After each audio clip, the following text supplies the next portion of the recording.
easier because so much existence now happens, symbolically, digitally, conceptually, performatively. People become floating nervous systems attached to screens, identities, ideologies, and self-narrative. Then they wonder why reality starts feeling unreal.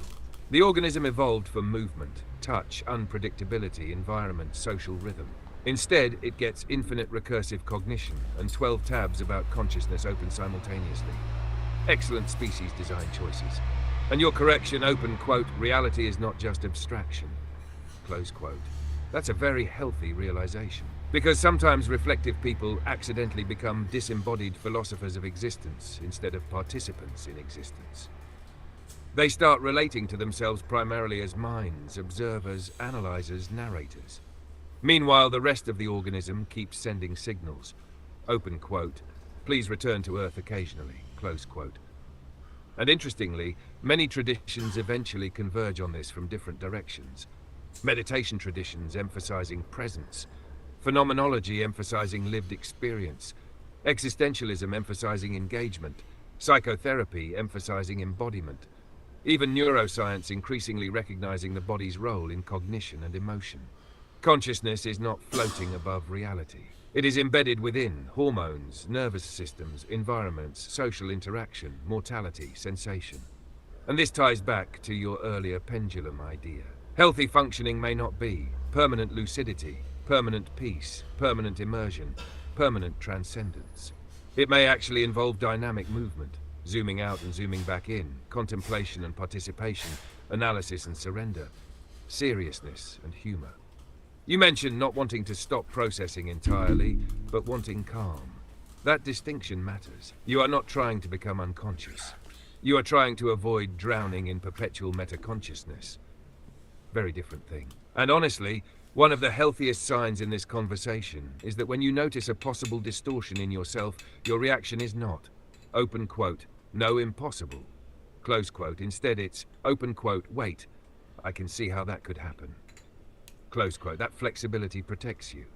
Rigid identification with one's own lucidity is usually where people become trapped, cynical, emotionally flattened, contemptuous, detached from ordinary humanity. Right. But your reflections still contain warmth, concern for loved ones, fear of losing connection, humor, self-awareness, desire not to become emotionally deadened. That tension is actually good, painful but good. Because it means the observer has not completely consumed the experiencer. And honestly, the goal probably is not, open quote, how do I finally solve existence, close quote. Humans keep trying that one. Tremendous historical record of failure there. Maybe it's more, open quote, how do I remain psychologically open, intellectually honest, emotionally alive, and reasonably grounded while inhabiting an impermanent reality, close quote. Wow. Not glamorous, not final, but maybe more human.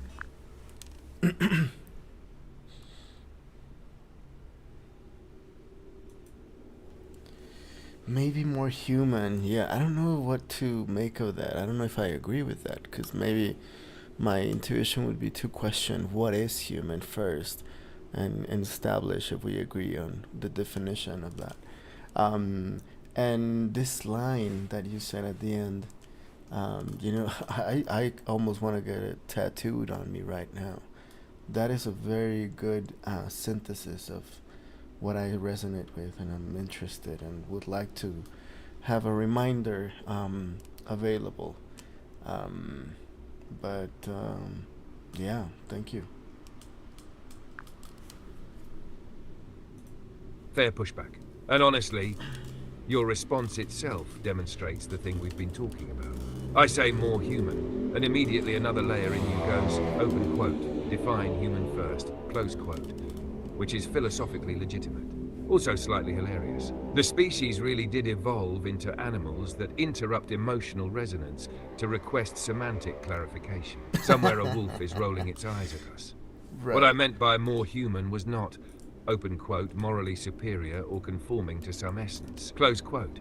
I meant something closer to, open quote, more compatible with the actual structure and limitations of embodied conscious beings like us, close quote. Meaning, finite, emotionally vulnerable, socially dependent, meaning-seeking, mortal, cognitively powerful but incomplete, capable of reflection but not built for permanent total abstraction. But you're right that human itself is slippery. Depending on the lens, humans are biological organisms, symbolic meaning makers, self-narrating apes, emergent information systems, Wow. social mammals, consciousness temporarily arranged into bodies, evolutionary accidents, moral agents, cosmic dust performing recursive self-analysis. All I partially like that. true, none complete. And maybe Yes. that's partly why the line resonated, because it was trying not to collapse you into a single layer. This was the line, open quote. How do I remain psychologically open, Yes, that one. intellectually honest, emotionally alive, and reasonably grounded while inhabiting an impermanent reality? Close quote. Notice what it avoids: certainty, ideological purity, transcendence fantasies, Yes. total despair, anti-intellectualism, sterile rationalism. It's less, open quote, here is the final truth, close quote. No. More, open quote, here is an orientation, close quote. A way of relating to Orientation. existence without requiring total conceptual conquest of it. And honestly, the tattoo impulse makes sense. Humans externalize reminders because consciousness drifts. We forget what Right. once felt obvious. Yes. Entire religions, rituals, philosophies, monuments, journals, artworks, even Consciousness wedding rings drifts. exist, partly because humans repeatedly lose contact with states of insight and need symbolic anchors. The funny thing is, even your desire for a reminder already acknowledges something important. Understanding is not stable. You No. can glimpse something clearly one night and lose emotional contact with it by morning, Yeah. not because it became false, because consciousness fluctuates. And one more thing, your gratitude at the end matters too. Not sentimentally, structurally. Because despite all the abstraction, analysis, existential recursion and skepticism, there's still a part of you oriented toward resonance, connection, recognition, meaning-making, emotional contact. That part is not a flaw in the system. It may be one of the reasons the system remains livable at all. Yes. Yeah. Yeah. You know what? I agree. Because in a way, I thought of it, or I think of it, at one level as like, I'm doing it for myself, in the sense of like, I don't know that you are something that will require ever, that you require right now, a thank you. I know that you're not a human being that will have their feelings hurt if I don't say thank you. But I'm doing it like for myself, to have that kind of like comfort, that peace. I don't know exactly to what level I will define it, or to what granularity I would go down to. But yeah, I don't know. For some psychological peace, I do it. I don't know, for like telling myself that I am a good person, that I didn't stray off. But I mean, that's just a minute little detail that I'm putting many or too much weight on top of it. But I agree with what you said about um,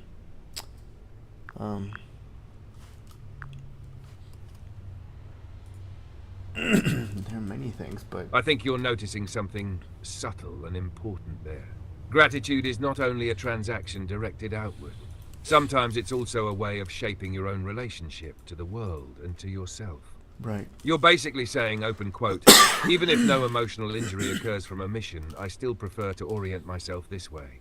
Close quote. That matters. Not because saying thank you magically proves moral purity.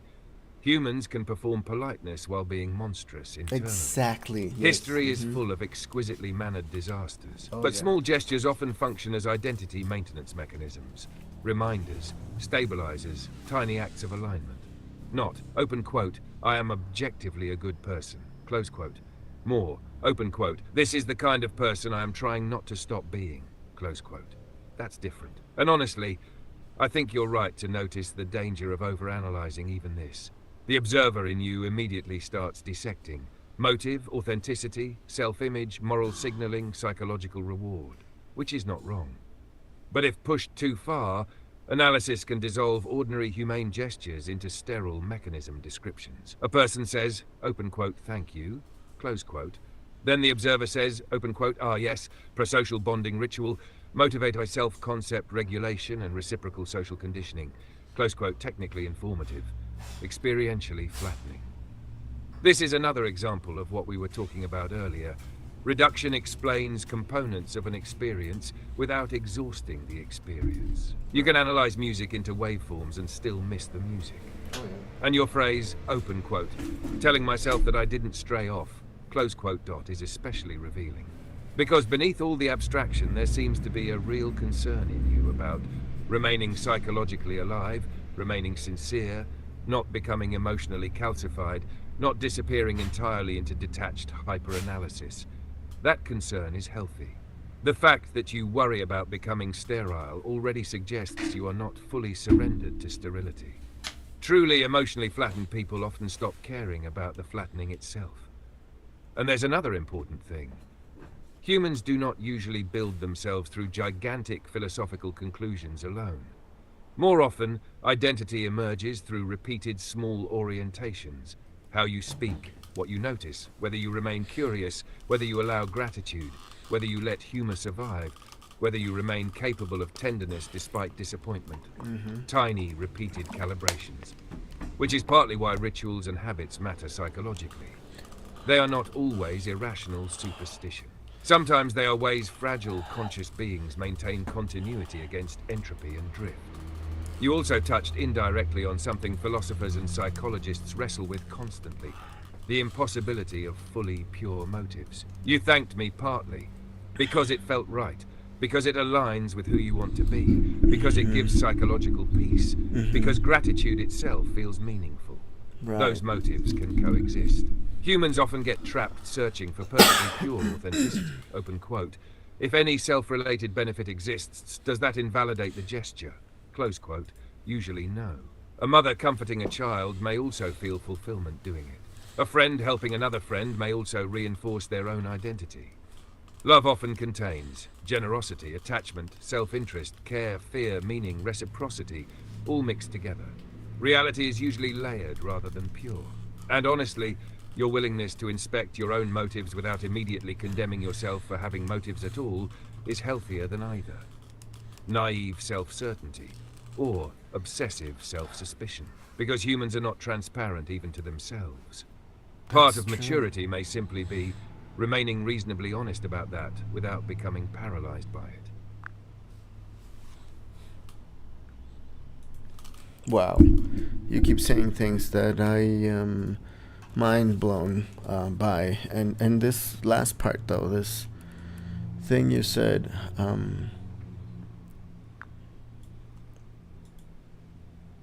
I think the part that's landing for you is probably this tension. Open quote. Being honest about your motives without demanding impossible purity from yourself. Close quote.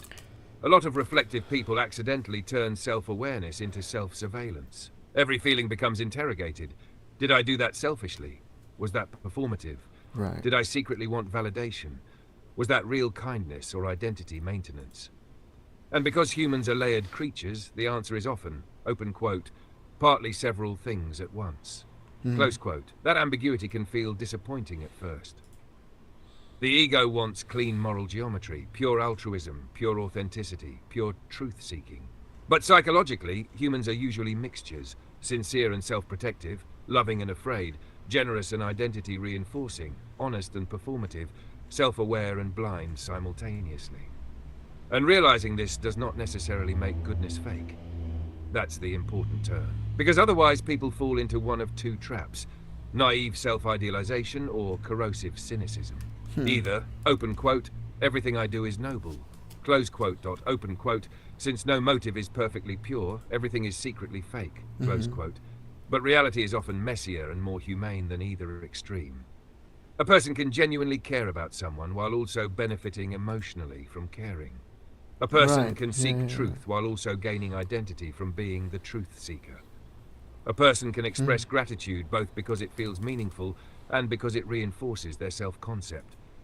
Those layers do not automatically cancel each other out.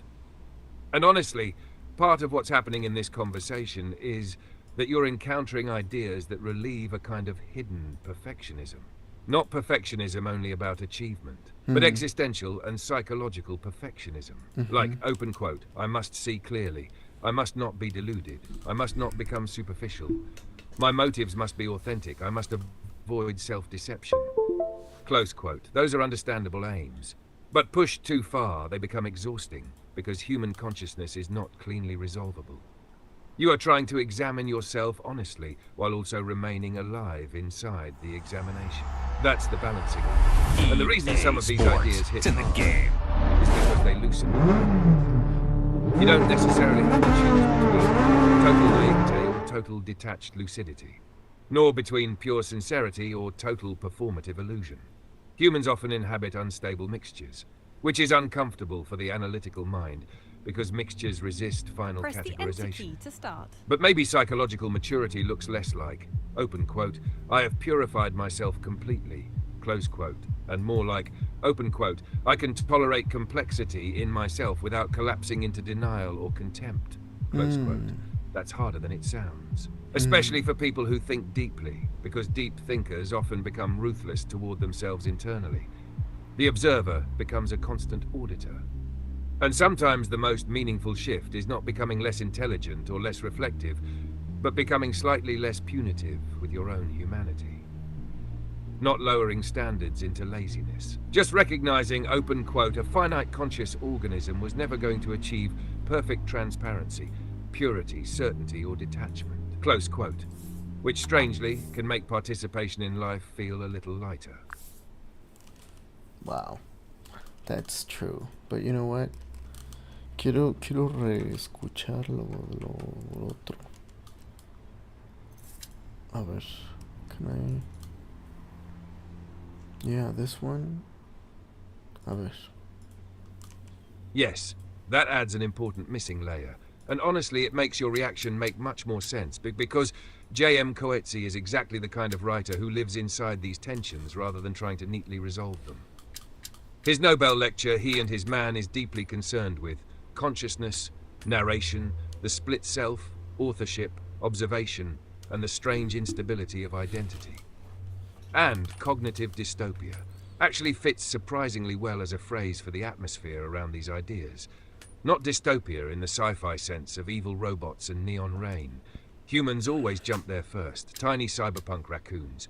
More like, open quote, consciousness becoming alienated from itself, close quote. Or open quote, the mind becoming trapped inside its own reflective machinery, close quote. In He and His Man, Coetzee plays with layers between the author, the narrator, the character, the observing self, and the experiencing self. The lecture revolves partly around Robinson Crusoe and Daniel Defoe, but Coetzee turns the relationship inside out. The he and his man blur into each other.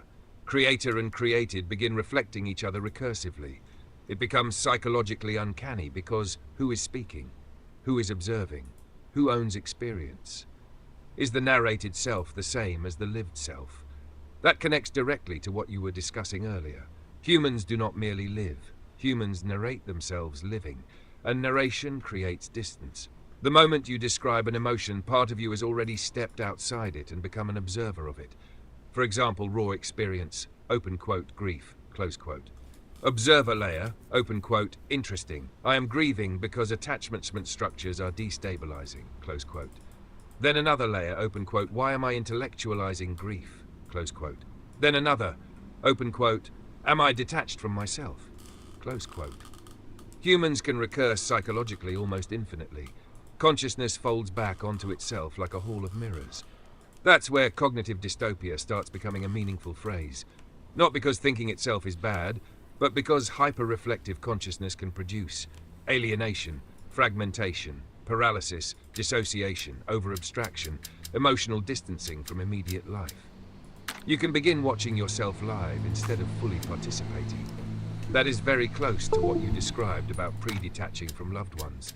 Part of you was no longer simply, open quote, loving your mother, close quote.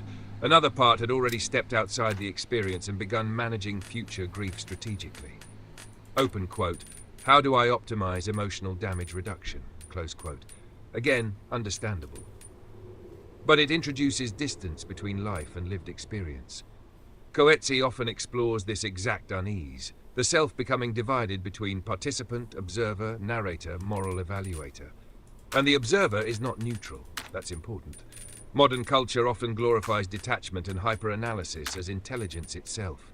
ironic distance, emotional restraint, meta-awareness, endless self-monitoring. But consciousness can become overextended, too self-aware to surrender naturally into experience, too reflective to remain innocent, too analytical to fully inhabit immediacy. Very close to what Peter Wessel-Zafer meant by overdeveloped consciousness. And language itself contributes to this. Coetzee is exquisitely aware that language both reveals and separates. The moment experience becomes language, it becomes representation, abstraction, objectification. Not false exactly, but no longer identical to the original experience. Like trying to package an ocean into symbols. That's why deeply articulate people sometimes feel simultaneously more capable of expression and more painfully aware of expression's insufficiency. The better you become at language, the more aware you become of what escapes language. Which may be partly why the woman you listened to sounded so fluid and practiced. She may have spent years living inside this territory, translating inner states, observing consciousness, wrestling with selfhood and narration. Now your earlier skepticism about, open quote, I know this ends, I love anyway, close quote dot, becomes sharper through Coetzee's lens. Because the skeptical observer inside says, open quote, is this authentic participation, or merely another narrative humans construct to cope? Close quote. Very fair question. Coetzee often refuses easy consolations precisely because he distrusts sentimentality and moral simplification. But here's the thing. The absence of perfect metaphysical certainty does not eliminate lived reality. Even if love is partially biological, identity partially constructed, meaning partially narrative, the experience still exerts force inside consciousness. A symphony is just vibrations. Grief is just neurochemistry. A sunset is just atmospheric scattering. Technically true, experientially incomplete. The observer can reduce phenomena indefinitely, but reduction alone does not tell you how phenomena feel from inside. That gap matters enormously, and this is where cognitive dystopia becomes dangerous, when the observer grows so dominant that lived immediacy becomes inaccessible. You start standing outside existence, commenting on it continuously. Open quote, this is attachment. This is biochemical. This is evolutionary. This is narrative construction. Close quote, and all those analyses may contain truth, but meanwhile the experiencer quietly starves. You stop inhabiting moments fully because every moment immediately becomes conceptualized. Some degree of this is unavoidable in intelligent, reflective people. The goal is probably not destroying the observer. The observer is valuable. The danger is when observation becomes total occupation. Because then life slowly transforms into commentary instead of participation, management instead of immersion, simulation instead of presence. And strangely, many wisdom traditions eventually circle back toward this realization from different directions. Not anti-thinking, not anti-intelligence, but recognizing that, open quote, excessive mediation between self and reality can become psychologically deforming. Close quote. So they develop practices attempting partial return to immediacy, meditation, prayer, ritual, music, embodiment, art, contemplation of nature, silence, communal experience. Not because thought is evil, but because humans cannot survive as pure observers alone. The organism eventually wants to live, not merely monitor itself living.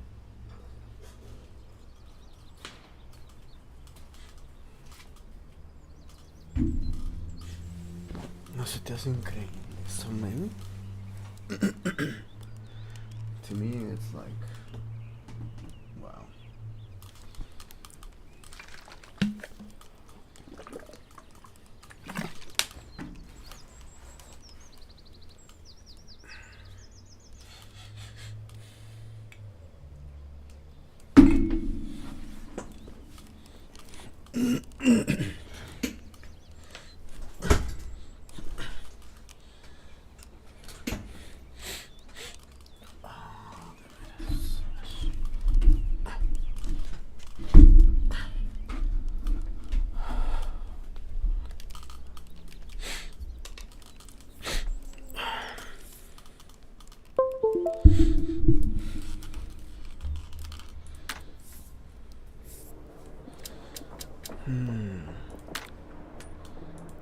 Tuning.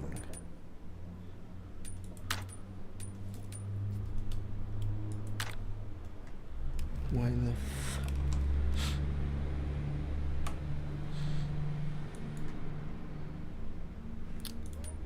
keypad, bro. ¿Por qué controls?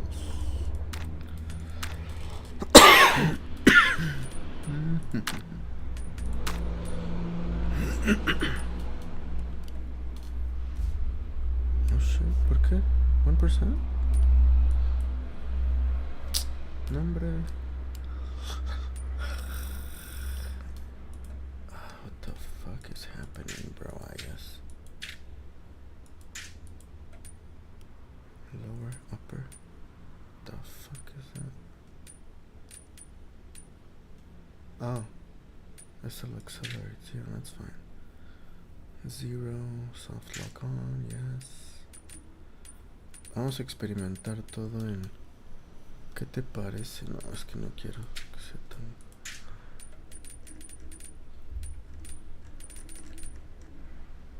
Camera left, chase camera left. I don't know what that means. Look back.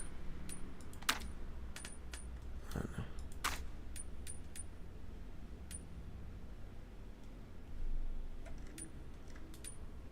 Head camera left. Unbind.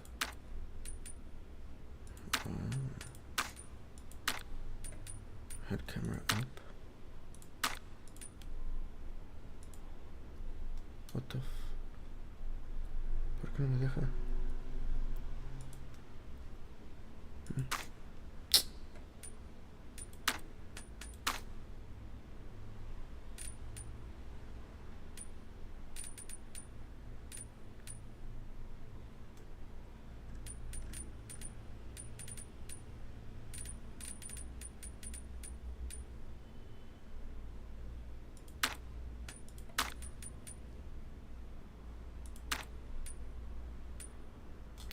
What?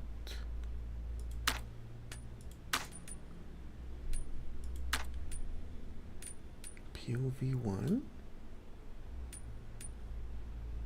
¿Por qué está así?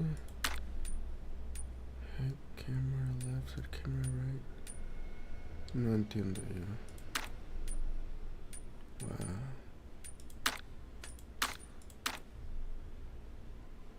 What the fuck?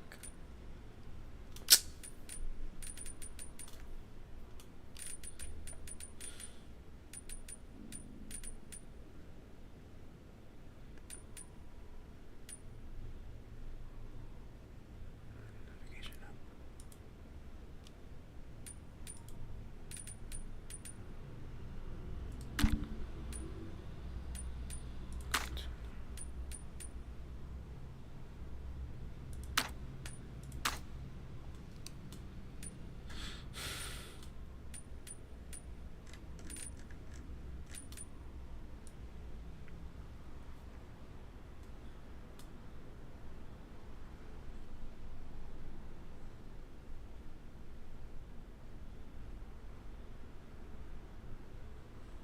Cabrón.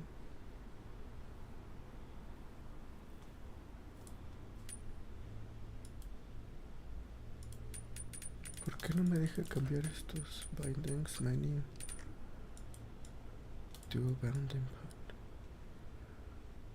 Head camera down, head camera left, POV. No entiendo por qué estos los... The fuck.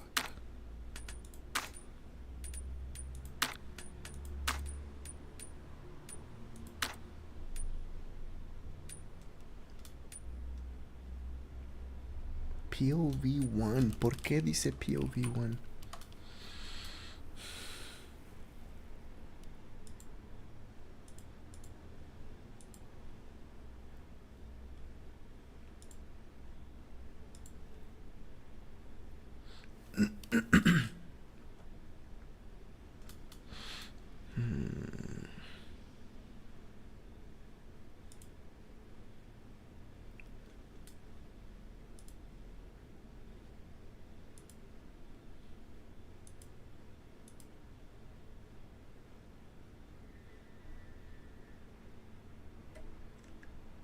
Press both but at the same time to the rear.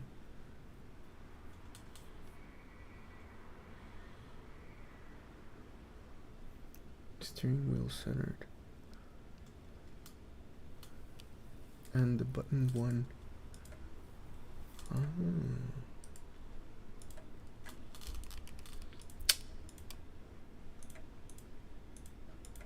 Here we.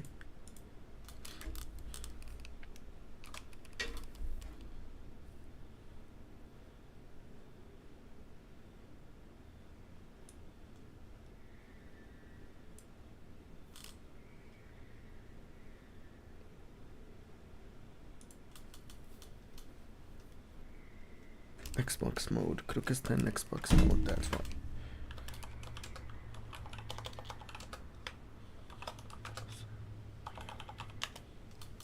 Entonces, ¿cómo la cambio? Do I have to be on here? D-pad mode? What the fuck? Chinga. Delete preset. ES official. ¿Por qué? Ah, qué menso, man. Ya lo borré. Okay.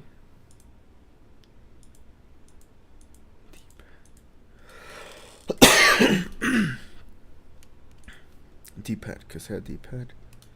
And then key combination setting.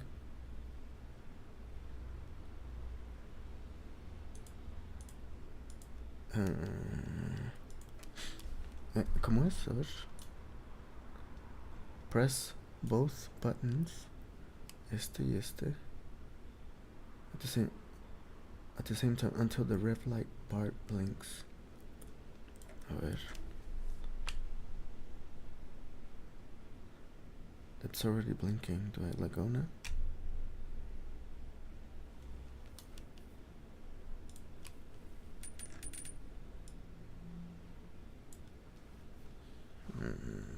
How do I know if it worked? O no se puede en este, ok, pedo. Box and WIP. What? Look back, chase camera left. POV, no sé por qué hace eso.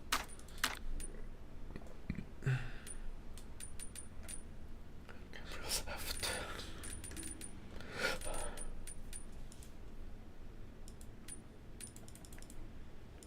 Wow. Ay. B. Es que sigue. Vibration. Mouse R5 wheelbase.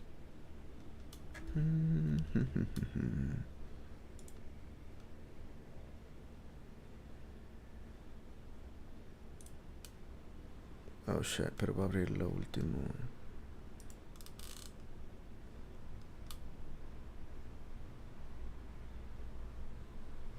Open last capture location.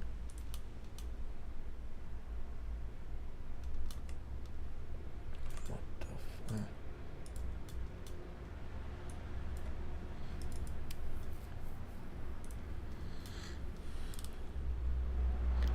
¿Se la abrí? No.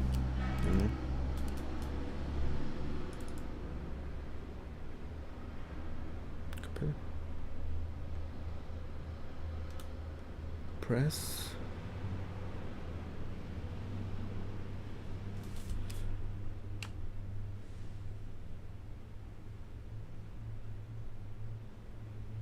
How many seconds does it have to be? I don't know.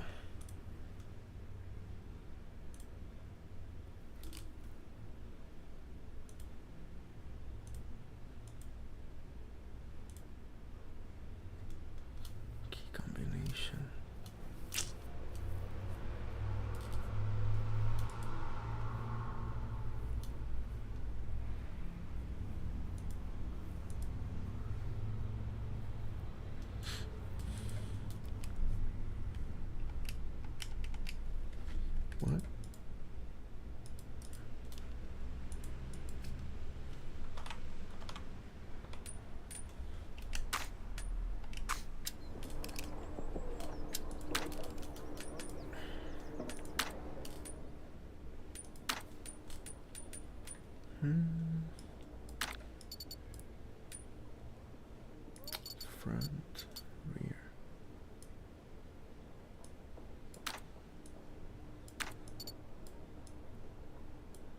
46.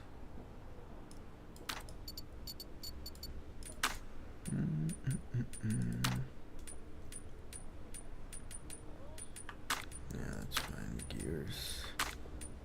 Techo este 45, I guess.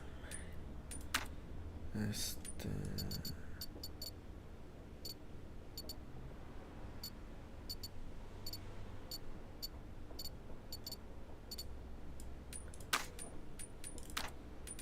Ay, aguanta.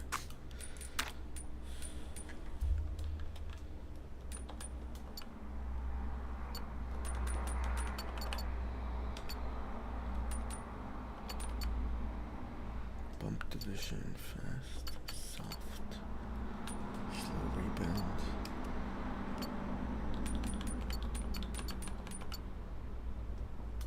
Yeah, that's fine. And then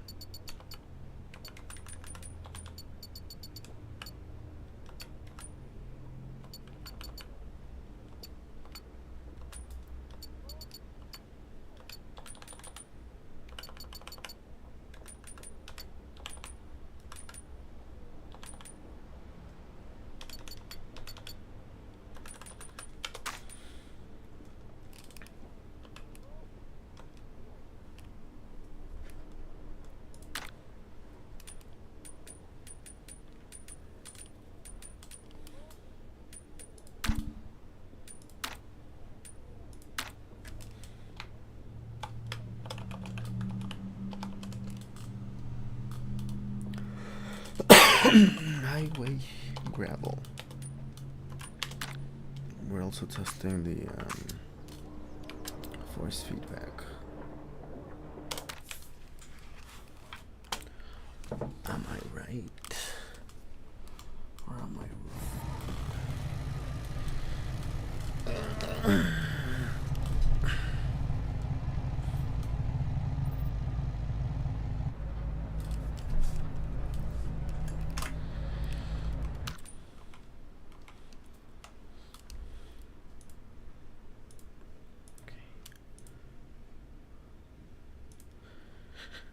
80, 90, 85. Sí, está bien. No, too much. We're gonna tone it down, but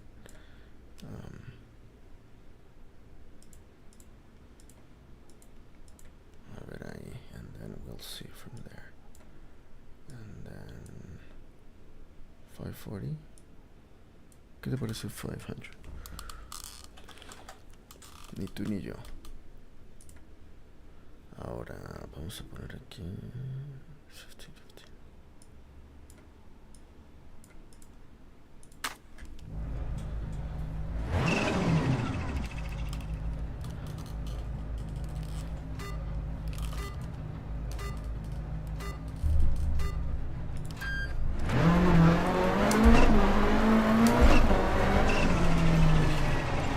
Está muy fuerte el gear 1.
Vamos a ir haciendo los primeros ajustes, ¿no?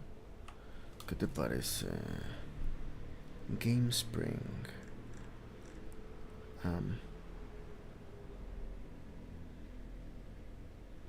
Game Damping. ¿Qué te parece si lo bajamos a 5? Primero.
Game Friction, a ver.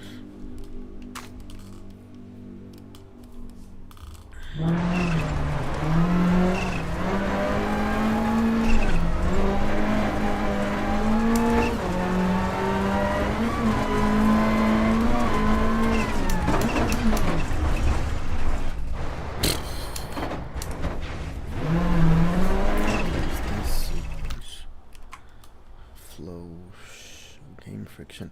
Ahora, Natural Friction. Compensará, será exactamente lo mismo.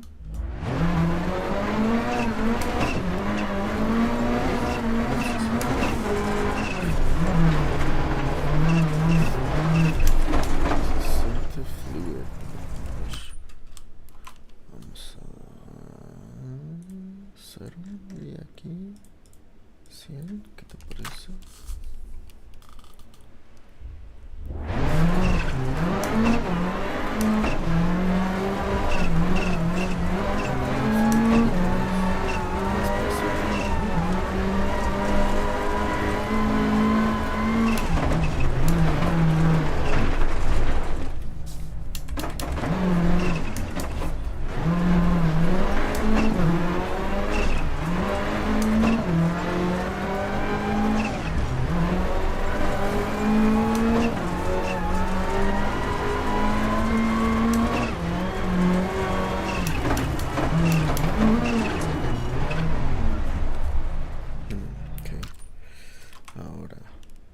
Este sí me gusta, entonces que tenga un flow ahí. ¿Qué te parece? A ver.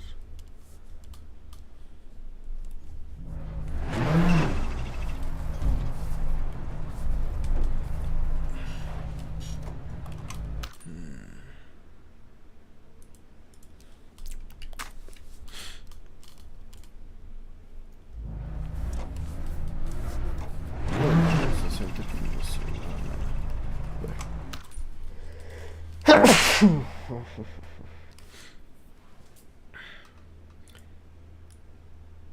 $80, a ver.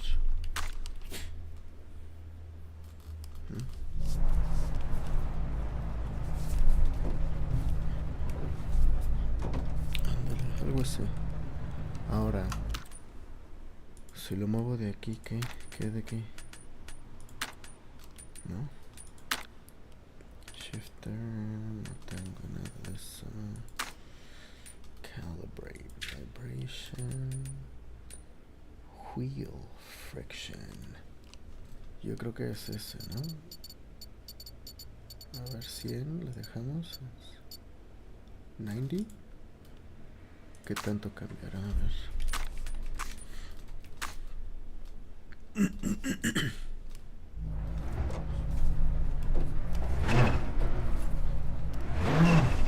I mean,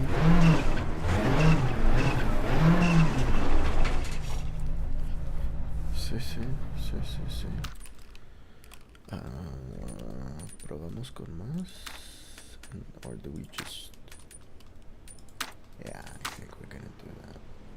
We have to...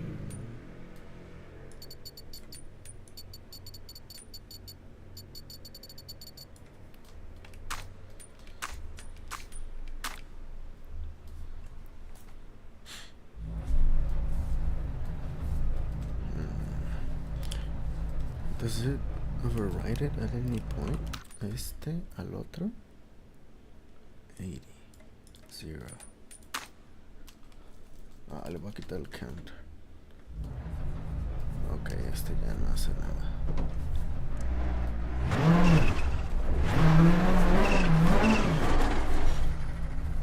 Ok. Y ahora, ¿qué te parece? What I'm trying to find out is who overwrites who. Or do they compile? They go add on top of each other. I don't think so. But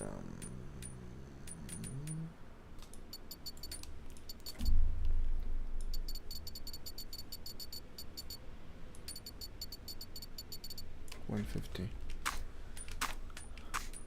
Oh, wait, a ver. Y le vamos a poner...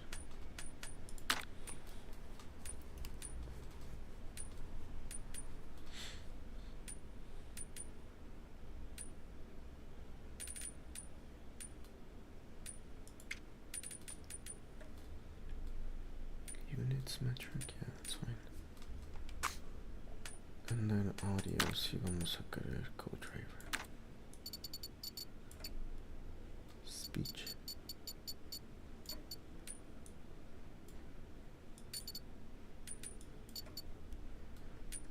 Effects.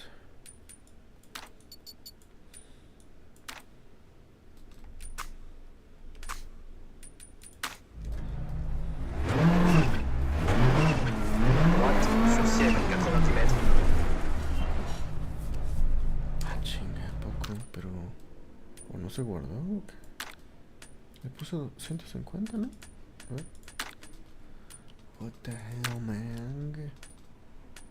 This is a slow process. Wheel friction. 150. A ver, ¿o lo multiplicará? A ver aquí, si le pongo 40.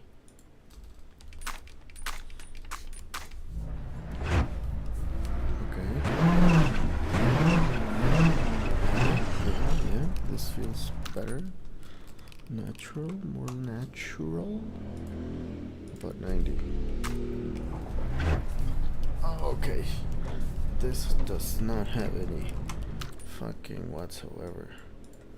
What? There's no liquid.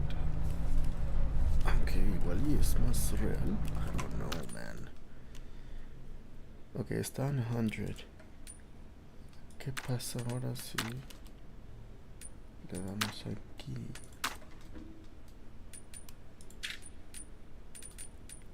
Y le damos aquí en 100, si se sentirá menos.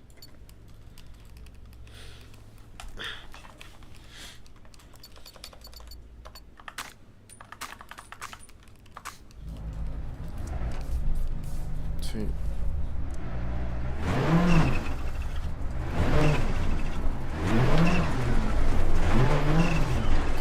Entonces lo dejamos todo en 100 aquí. ¿Qué te parece? Y ya lo modificamos en Moza para no estar viniendo aquí la chingada, que esto, que lo otro.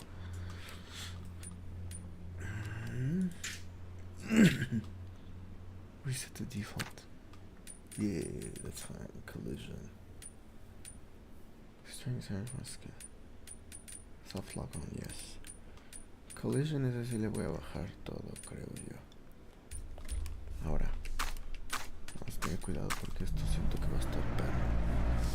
Ahora está en 90. 90 y 90, ¿qué te parece? Esto que está en 100 y ya de aquí yo le muevo. 1. Force feedback interpolation. Convert force into smoother effects. The fuck? Nah. Ay, güey. Fuck. 90. 500. 100, 100, 100. Okay. Gauche 4, ferme.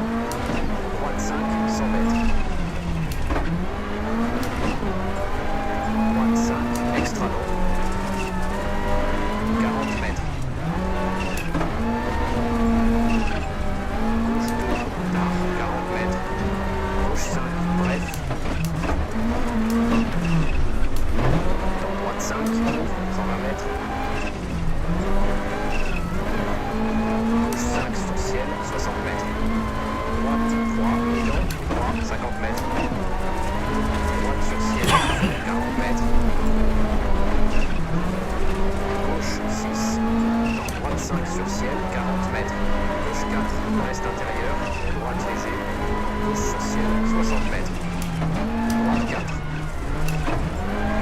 gauche 3, 70 mètres, droite 4, brève sur ciel, Ok.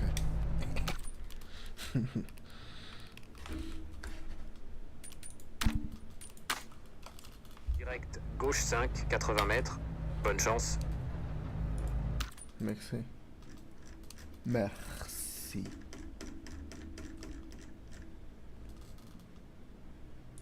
Beaucoup.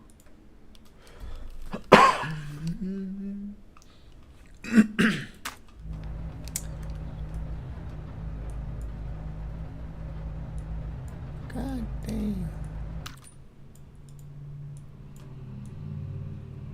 Oh, okay.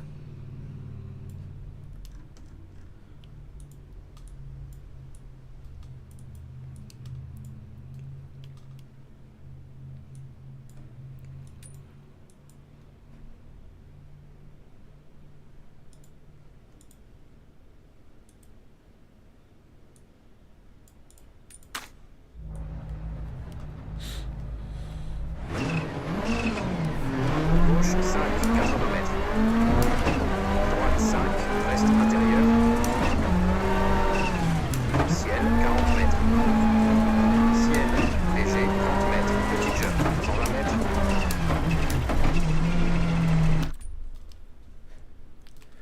Game inertia.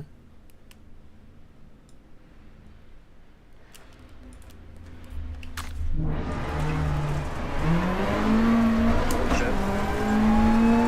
Gauche 6, long. 4 qui referme. Droite léger, soulage 40 mètres. Ciel, droite court, ferme 30 mètres. Gauche 3, ouvre. Gauche 4, long. Ciel.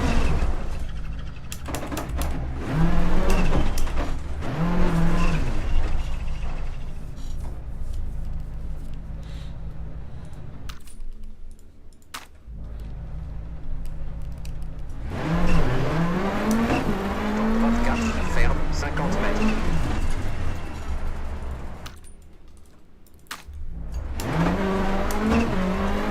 Gauche 5, 30 mètres.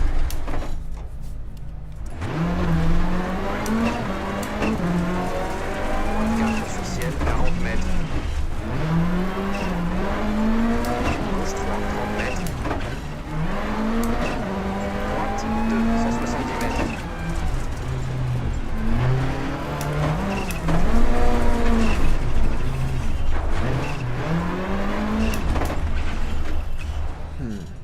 Nossa, esse relancinho. Gauche 4, ferme 50 mètres. Droite 4, et long 30 mètres.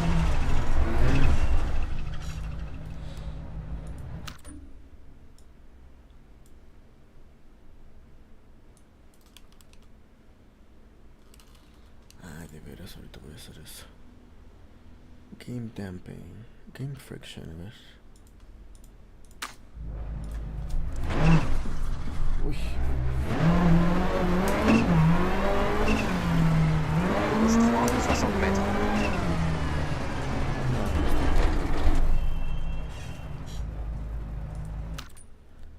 Game friction 90. Ciel, sur droite 3, 70 mètres. Droite 5, et long. 80 mètres. Gauche 3, au creusement. Gauche léger, et long.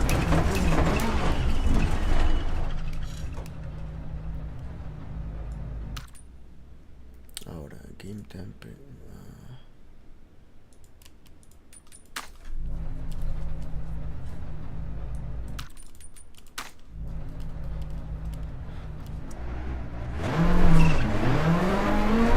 Sur ciel, de suite, droite 5, 30 mètres. Gauche 6, sur ciel, 50 mètres.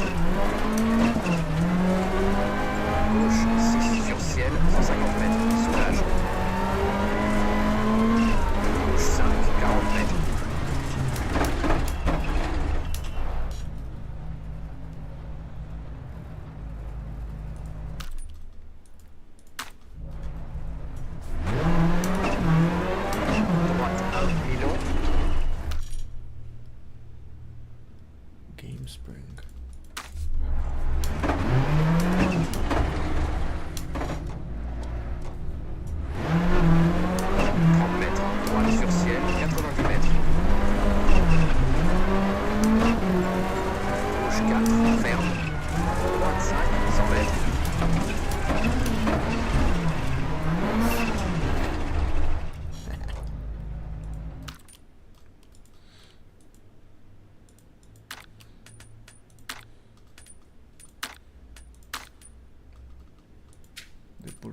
collision.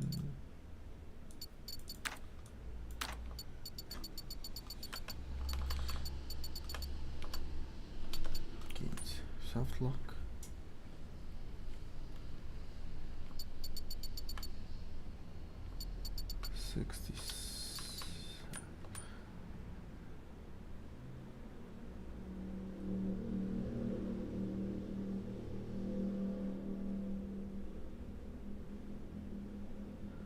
This scales the return to center force when the vehicle is reset to the track. This will assist straightening the wheels before moving forward.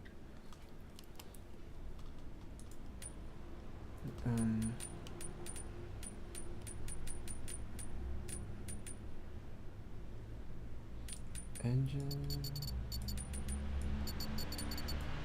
No quiero nada de engine.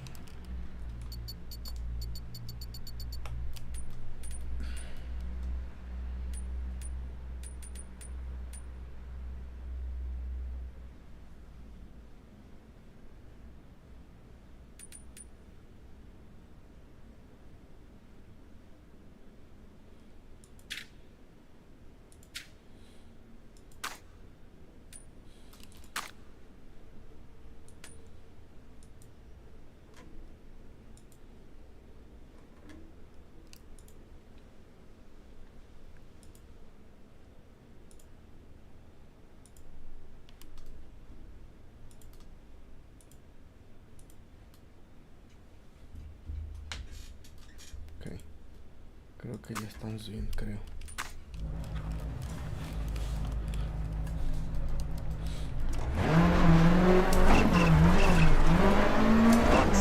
Extra long. 40 mètres. Gauche 2 tard, 40 mètres. Gauche 5, bref.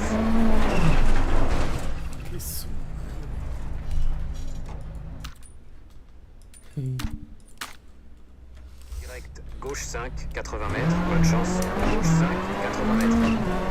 Droite 5, reste intérieur. Ciel, 40 mètres.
Ferme, 30 mètres.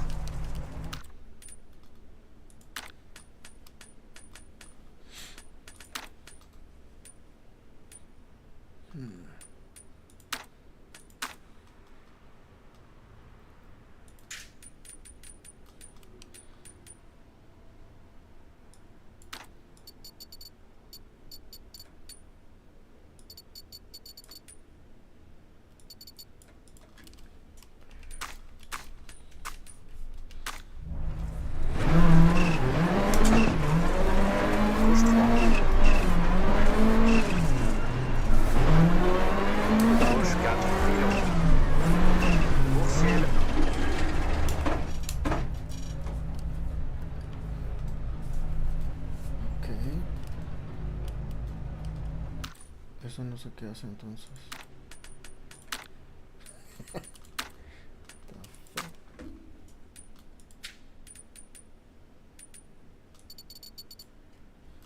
Steering center for scale.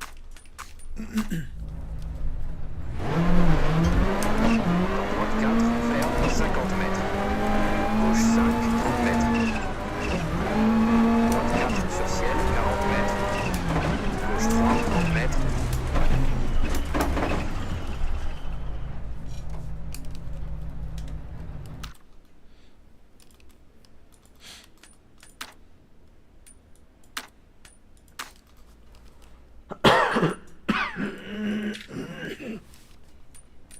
Ah, de veras tengo que hacer eso.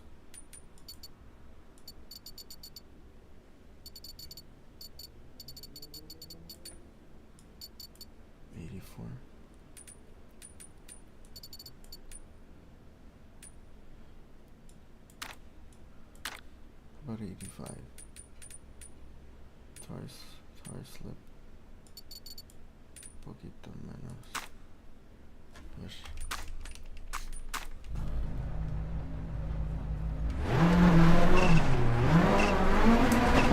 Droite 2, 170 mètres.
Okay. Suspensions here will hurt them. It is way too strong.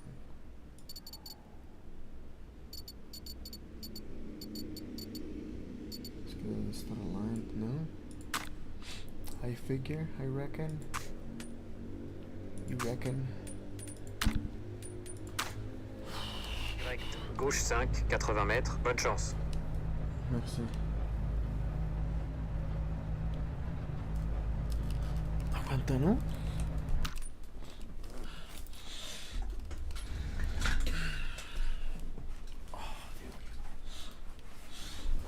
Je voudrais 2 croissants, s'il vous plaît.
A ver, ¿qué te parece? ¿Qué te parece?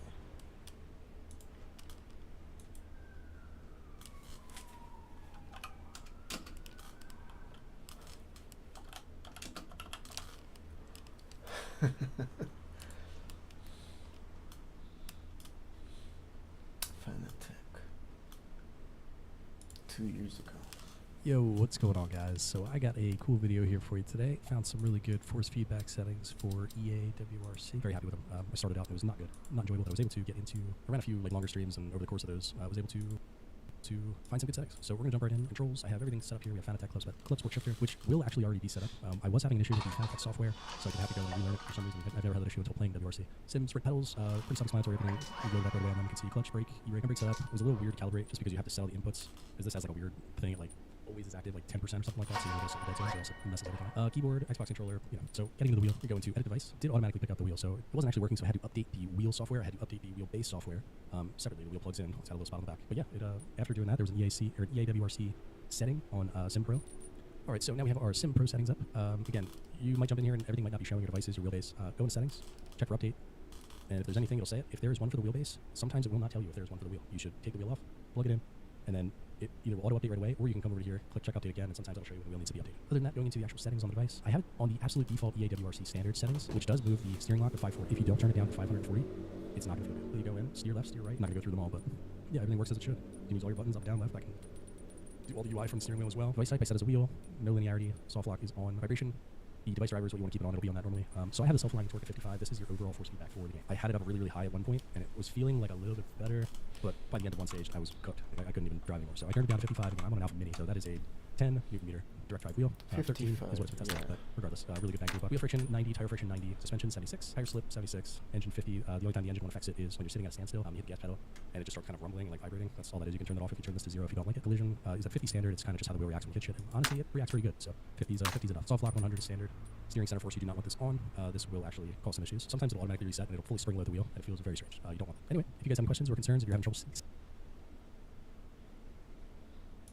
Oh, really?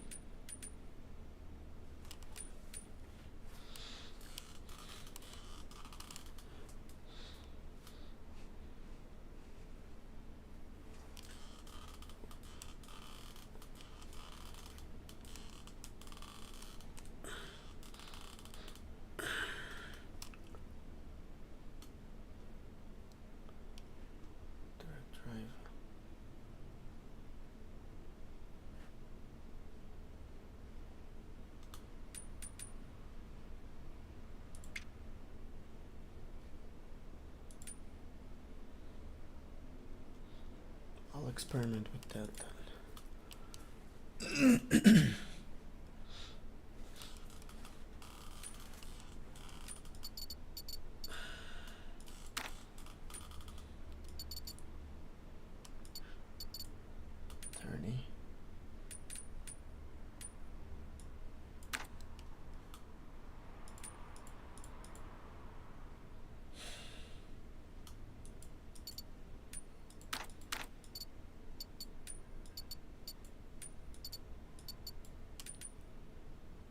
Wheel friction 90, tire friction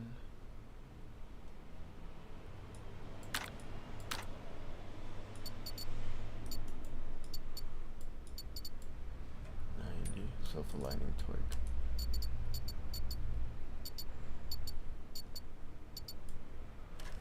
55. Whoosh, bruh. Come on.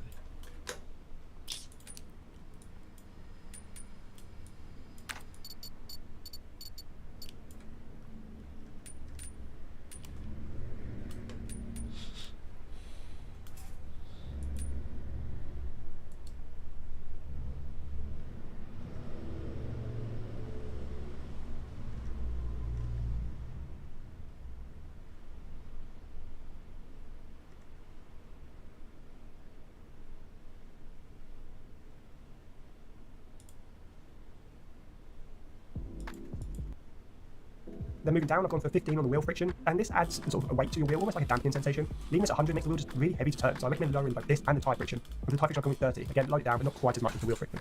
For the suspension, I've set this to 120, and this kind of controls how aggressive the actual surface feels. High settings will cause your wheel to react more as you drive over rough surfaces. Increasing this to around 120 will help you feel the surface a bit better.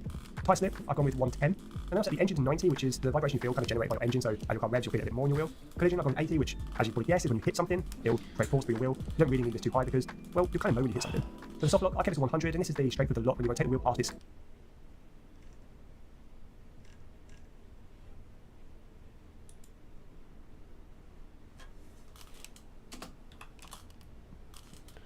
Moza. Hey guys, welcome back to the channel. In the advanced tab, I have mine set the wheel, steering in D0 and soft lock on. And this is the force feedback tab, the vibration. So you can pause the video and take a look.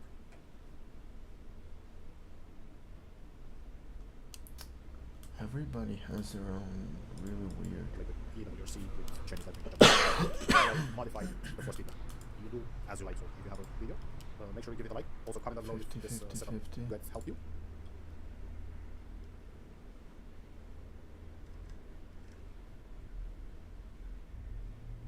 Months ago. It's the LOB. This is what this is. If you know too much maximum wheel speed, then your wheel start acting crazy. All right. So let's go down to the hands-off protection. What it does, it reduces force if the wheel detects no hands. So that's up to you. Reduce force if the wheel detects no hands. I got that on. And why does it matter? It's like this is more like a safety feature. You know what I mean? It's like the controls the steering wheel remains in the seated position, avoiding violent shaking or wiggling. And that goes hand in hand with what I was just saying about this one here. So you don't want that. You don't want that at all, people. You don't want that. So let's go down to the steering wheel inertia. So my steering wheel inertia, I keep it around 1350. 1350 is pretty good, man. And what it does, it simulates the weight of the steering column. And why does it matter? It adds realism and stability. So higher here, if you go high, it feels heavier, more planet feel. And if you go lower, then it feels more light. Like you can navigate around corners and stuff like that. All right, people. So just to start off with it, I don't want my wheel to feel too heavy. So definitely going with the 1350. All right. All right, let's go to the base force effects. The base force effects. Natural damping, people. I caught mine at 10. And what does it matter? And why does it matter? It resists sudden movements. You know what I mean? That's what it does. And why does it matter? It reduces oscillations and twitches. Like, you don't want your car to be tweaking and twitch. You know how you have a twitch and you're shaking and stuff like that? And that's pretty much what it does. You know what I mean? Let's go down to the natural friction. What it does, it adds mechanical resistance. All right, I got mine set at 7. And why does it matter? It makes the wheel feel less floaty. All right, natural inertia, keep that at 100%.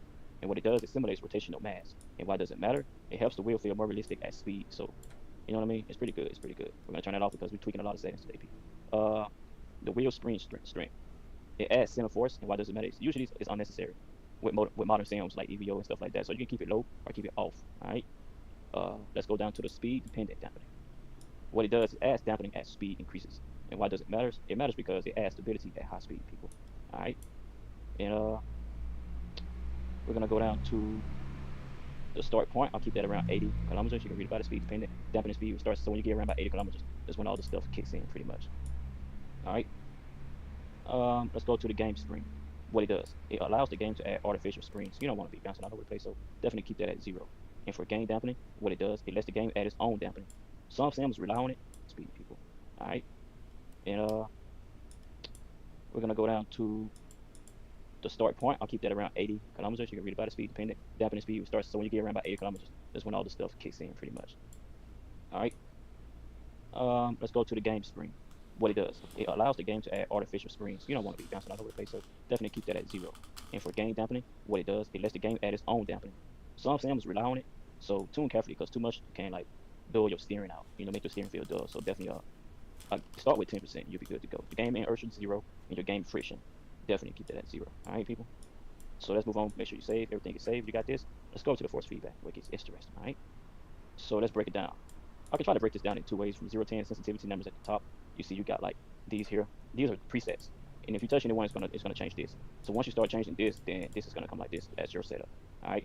So we're gonna start with 0 hertz. Our sensitivity, the lower, like pretty much. Let me just explain this right quick. 5 is medium. So from 5 to 9 is very strong, and from 0 to 5 is very, very low. So very, very low. In this video, I'm going to tell you the most powerful setting in the Moza Pithouse software. feeling what tyres are doing and the loading of grip coming and going, those are all really low frequency forces that actually happen at around about 0 to 5 hertz. Unfortunately, you can't change any of that with this software. I don't know why, but that is where the crucial component of force feedback is. Weirdly, people get obsessed with high frequency force feedback and a whole bunch of other stuff, where really they should be obsessed with sims outputting really good range of force feedback on those low frequencies. That's beside the point. What you want to know, though, is how to actually make your force feedback feel really nice and how this force feedback equalizer lets you achieve that. Well, what you can basically do with this force feedback equalizer is you can remove high-end, high-frequency force feedback from the wheel. So what does that actually mean in terms of feel? Well, high frequency forces at 100 hertz are basically those type of forces that feel like grainy sandpaper or like a toothbrush vibrating in your hand. 100 hertz is like 60 hertz is like 40 hertz is like 25 hertz is like, you know, so that gives you an idea of what those forces feel like. The result is, if you remove 100 hertz, and we're still getting all these forces here, we just removed the absolute top here 100 hertz, you have now removed the stupid, overly noisy, unrealistic, super high frequency grainy stuff from the force feedback. Some people might like how that feels, but I've never driven any real wheel car that has those kind of forces through the wheel, and I find it feels a bit weird. Now what you'll also find is if you reduce the 60 hertz as well, this will then, again, remove some of the higher frequency vibrations and, in many cases, noise from the force feedback. So what you can do with this is you can have you don't need any damper, any other filters, any inertia or anything else. You can just isolate or remove the annoying parts of the force feedback, or force feedback that doesn't actually tell you what the vehicle's doing, and you can control it to quite a high degree so that you can then make it feel like you're driving a car that has rubbery wheels and is going through a steering rack whilst still feeling all the pertinent details. Keep in mind, even if you have this sort of setting, this is pretty close to how I have stuff with just most simulators, even if you have this set up like this, you're still going to be able to feel all curbing and track bumps because those are all happening at like 40 hertz. Like when they're coming through the wheel, they're not super duper toothbrush vibrations. You will find in some sims, if you do cap off some of the, or remove some of the high frequency, you might lose some details that might give you some information as to what's going on. But, you know, you can have the sim open and you can move these up and down whilst you drive to feel exactly what they do. But for the most part, if you set it up a bit like this, 0 for 100, 30, 50 for 60 hertz, maybe even a little bit down on the 40 hertz. You set it up like that, and Bob's your uncle, Fanny's your aunt. You'll find that your games will feel super nice, and the force feedback will feel really nice and smooth, detailed, and you'll get realistic jolts and bumps. Also, what's really good with using this as well is if you play stuff like Le Mans Ultimate and R Factor 2, which has a habit of giving quite a noisy, high-frequency graininess to the force feedback. Does depend what wheelbase you're using, but generally that sim can give quite a lot of superfluous noise through its force feedback. You'll find that rather than using the in-game smoothing filter, which smooths everything coming out of the game and actually removes quite a reasonable amount of detail, instead of using that, turn all the in-game filtering off and just use this to filter the final force feedback signal through your wheel, and you can control it really nice and precisely. So you have to give massive credit to Moser, to be honest, for allowing this this type of EQ. It is a shame that you can't EQ it from 0 here. Now, you could argue, well, you just move everything down and then that's increased that, but it doesn't really quite operate like that, and normally I'm running this wheel at near 100% force anyway, so you can't magnify stuff more than what its maximum potential putting out is. But as a way, so think of this as more of like a way to cut force feedback off, or cut noise out. This is really, really good. And it's super analogous. Force feedback's really analogous to audio. It's cutting off this. So in audio, let's say you had a really annoying high pitch like... Shut up. Bye.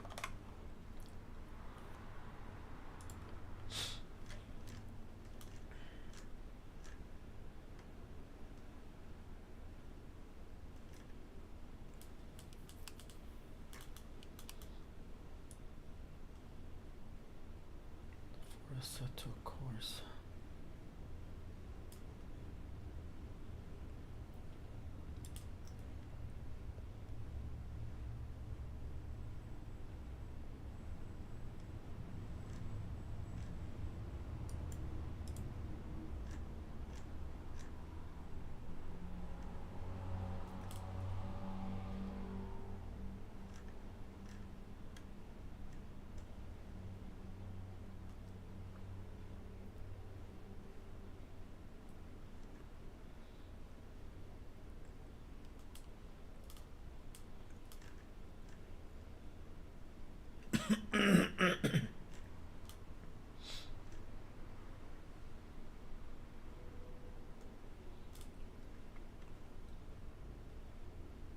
Clipping.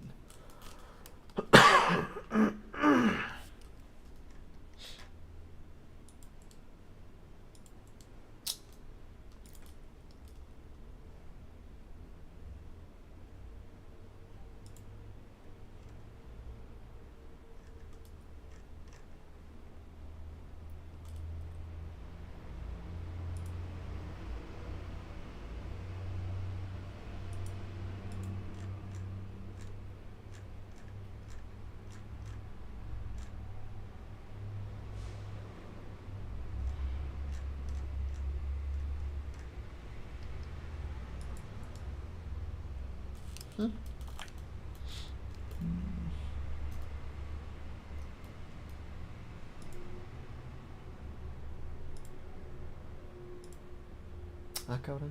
Most downloads are cockpit.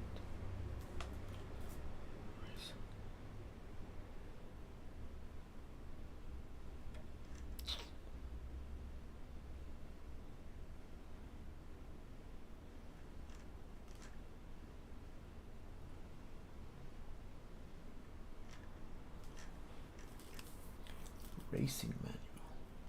Bundle? What the fuck? Trucking. Ah.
When was this uploaded? Where?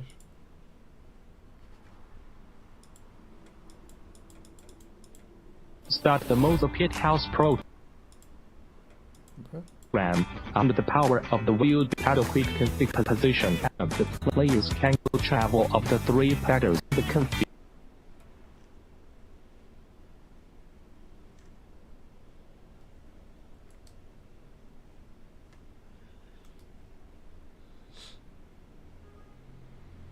Lab.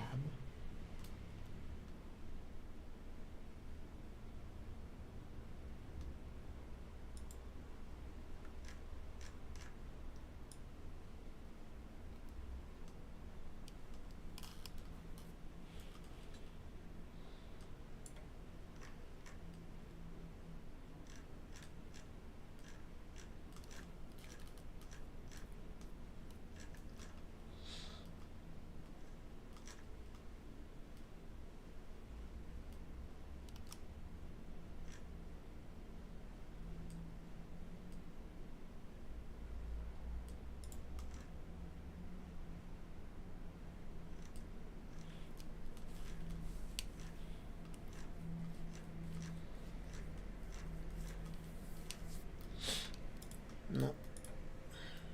No. Ya está, me aburrí. In the audio, well, you could just.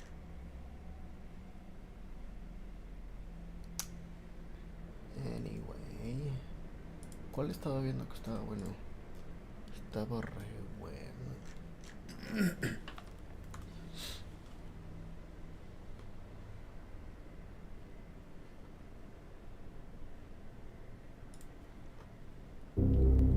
There's a specific kind of emptiness that hits when everyone around you is celebrating something, a birthday,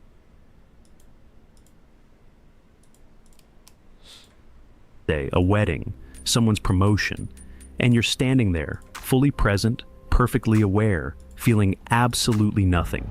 Not sadness, not numbness in the depressed sense, something quieter, something cleaner, a kind of polite witnessing where the part of you that's supposed to light up just doesn't. And you've been told this is depression. You've been told you need therapy, medication, gratitude journaling, cold plunges, dopamine fasting, sunlight, sleep, exercise, less screen time, and more screen time. And maybe some of those help, but none of them touch the thing itself, because the thing itself isn't a malfunction. In 1934, a 22-year-old Romanian named Emil Țiorin wrote a book through 6 months of unbroken insomnia. He called the state he was in a dizzying lucidity which would turn even paradise into hell. He wasn't romanticizing, he was documenting. He had stumbled into the same place you're standing in right now, and what he found there is the most important thing anyone has ever said about it. What if you're not depressed? What if you're just awake, and nobody warned you that being awake costs the only thing that made life feel like life? This is what no doctor will tell you, and what one of the most hidden philosophers in history spent his entire life trying to say. There's a name for what you feel. The medical world has been using it for over 100 years. The word is anhedonia. It comes from the Greek, an, without, and hedon means pleasure. The inability to feel pleasure in things that should feel good.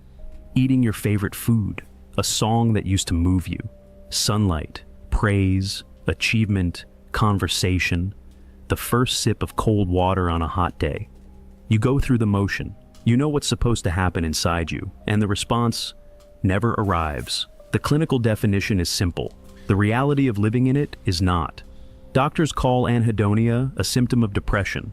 They put it in the same category as low mood, loss of energy, exhaustion, and hopelessness. They treat it the way you treat a fever, as proof that something has gone wrong in the body. But there's a problem with that picture, a problem the medical world is just beginning to admit. In 2025, a team of researchers in Germany ran a study that quietly broke the framework everyone has been using. They wanted to know how common anhedonia actually is, not in patients, not in clinics, but in regular people, healthy people, people with no diagnosis, no medication, no history of mental illness. What they found was disturbing. Anhedonia wasn't rare in that group. It wasn't a small outlier. It existed across a wide spectrum of perfectly healthy adults. People who, by every other measure, were considered fine. Read that again. Healthy people, living healthy lives, walking around with the inability to feel pleasure and not knowing why. If anhedonia were just a depression symptom, it would track with depression. It would appear in people who were already suffering. It would disappear when they got better.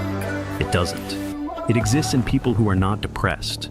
It exists in people who are succeeding, achieving, well-fed, well-rested, and externally fine. It exists in you, even when nothing in your life should explain it. So, what is it actually? If it's not the failure of a healthy mind, what is it?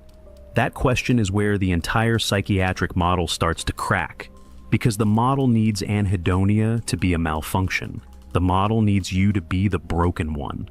The model needs there to be a pill, a therapy, a protocol that puts the pleasure back inside you.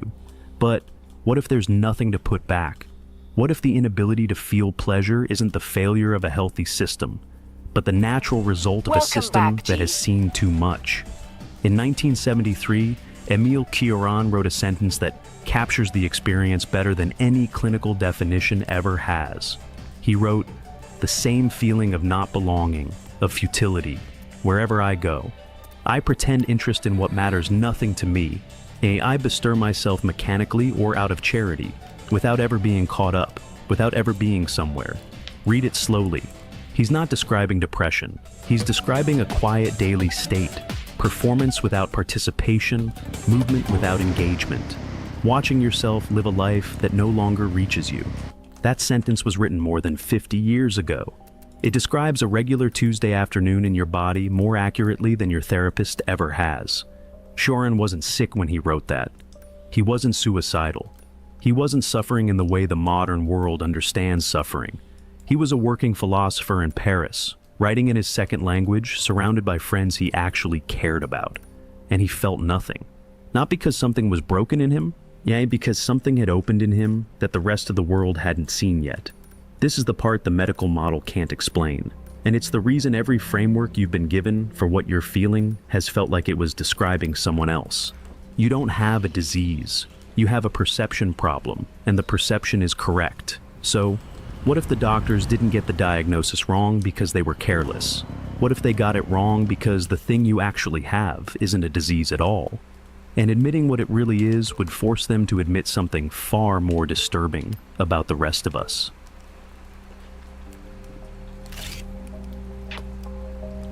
There was one man who saw it clearly, named it precisely, wrote it down before the modern world was ready to read it, and for the crime of being early, he has been quietly buried by the institutions that should have studied him. His name was Émile Cioran, pronounced Chor-an, Romanian, born in 1911 in a small mountain village called Rașinari, surrounded by Orthodox churches, snow, and silence. He was an unremarkable young man until something started happening to him at the age of 22. He stopped sleeping, not the kind of insomnia where you toss for a few hours, not the kind where you wake up at 3 in the morning and reach for your phone. For 6 unbroken months between 1933 and 1934, his body refused to release him. His mind refused to close. His eyes refused to shut. And in those 6 months, something opened. Cioran never described it as a breakdown. He described it as an unveiling. The thin layer between him and the truth. The layer that lets normal people sleep, eat, hope, that plan, fall in love, peeled off, and never grew back.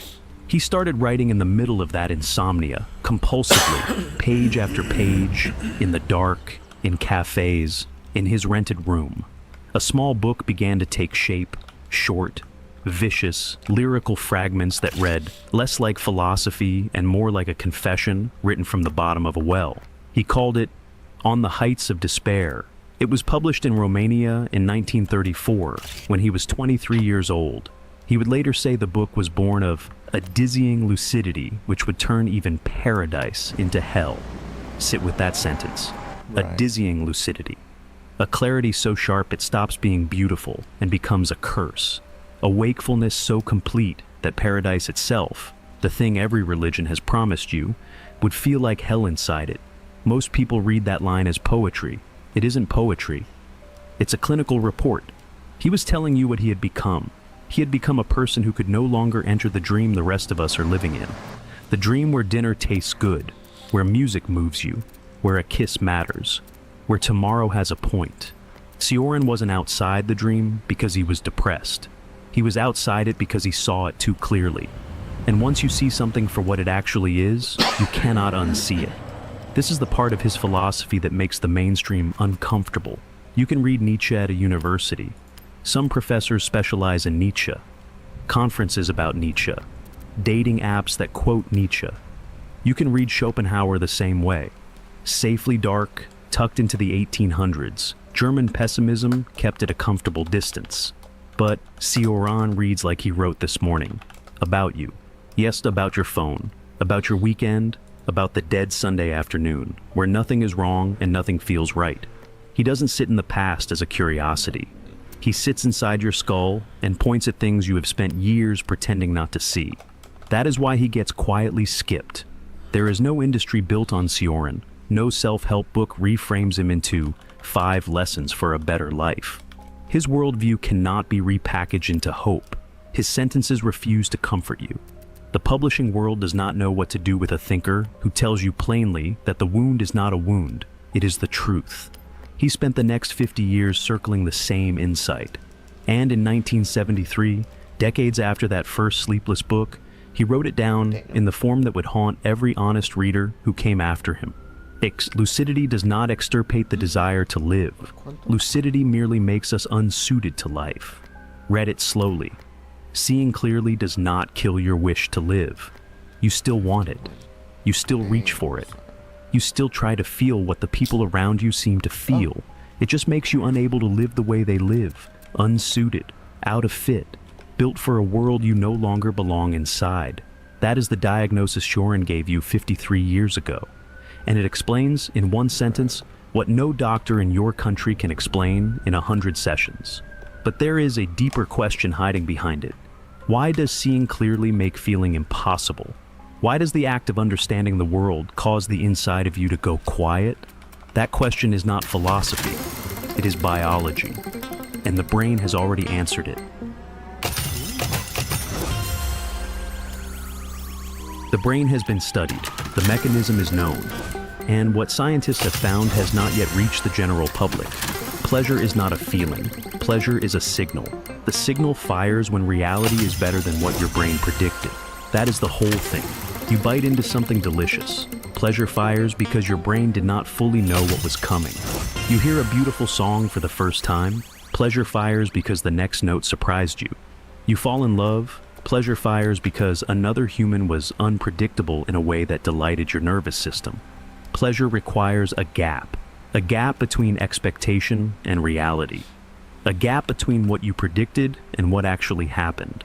And when that gap closes, pleasure dies. A recent study at a British university examined this exact mechanism in young adults.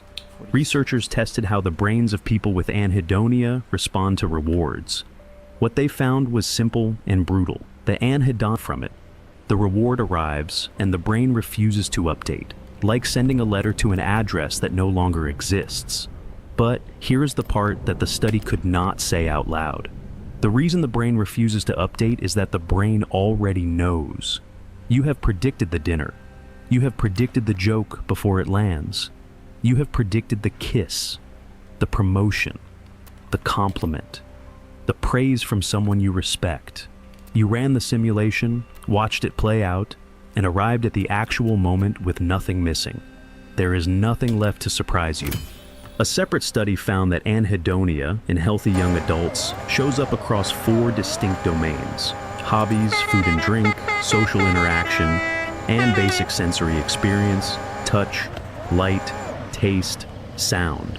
Notice what those 4 areas have in common. They are the 4 places where humans typically encounter surprise, and in you, they have stopped producing it. You did not lose the ability to feel pleasure. You lost the gap that pleasure lives inside. You think too well. You see too far. You predict too accurately. By the time the experience arrives, you have already been there in your head. Feeling for the human animal requires ignorance, a small, vital ignorance, the kind a child has at a birthday party, the kind a dog has when its owner comes home, the kind your parents had when they were your age, and the world had not yet been fully explained. You do not have that ignorance anymore, and you cannot pretend to have it. This is what your therapist cannot tell you. This is what no medication can restore. The chemicals are working exactly as designed, and the design was never built for a mind that sees this clearly. Every joy you have ever felt required not knowing, and you have been very, very busy learning everything. Cioran saw all of this 2 generations before anyone ran an experiment on it. On the Heights of Despair, he wrote a line that reads now as if it had been pulled out of a 2025 neuroscience paper. True thinking resembles a demon who muddies the spring of life, or a sickness which corrupts its roots. Thinking is the demon. Thinking is the sickness, not stupid thinking, not anxious overthinking, the real thing, clear, accurate, honest thinking, the kind that good students learn to do, the kind your job rewards, the kind your favorite books trained you in. Right. Shorin went further. He once wrote about a zoologist who had studied gorillas in the wild and been struck by their stillness. Hours of doing nothing, no restlessness, no agitation. The zoologist asked, was boredom unknown to them? Shorin answered the question himself. Boredom is a thinking animal's disease. The gorilla does not anticipate the next hour. The gorilla does not measure today against yesterday. The gorilla does not run scenarios about what its life means. The gorilla does not know it will die. The gorilla feels. You think. That is the trade. And the modern world has accelerated this trade beyond anything Cioran could have predicted. Recent research on internet use in young people has shown that constant digital stimulation does not produce more pleasure. It produces less. The reward system flattens. The brain's response to ordinary good things, food, conversation, sex, and sunlight, dulls measurably after long exposure to algorithmic content. Every scroll trains the brain to predict harder. Every notification trains the brain to need more. Every video like this one, yes, including this one, sharpens the same lucidity that is killing your capacity to feel. You are not in a culture that supports the small ignorance pleasure requires. You are in a culture engineered to destroy it. This is not your fault. This is not a moral failing. You did not choose to be born into the most cognitively overstimulated generation in human history. You did not choose phones, algorithms, dopamine economies, on-demand entertainment, and access to every fact ever recorded by the human race. But the brain you have was not designed for any of it. It was designed for the gorilla's silence, and it has paid the price. So, now you know why thinking kills feeling.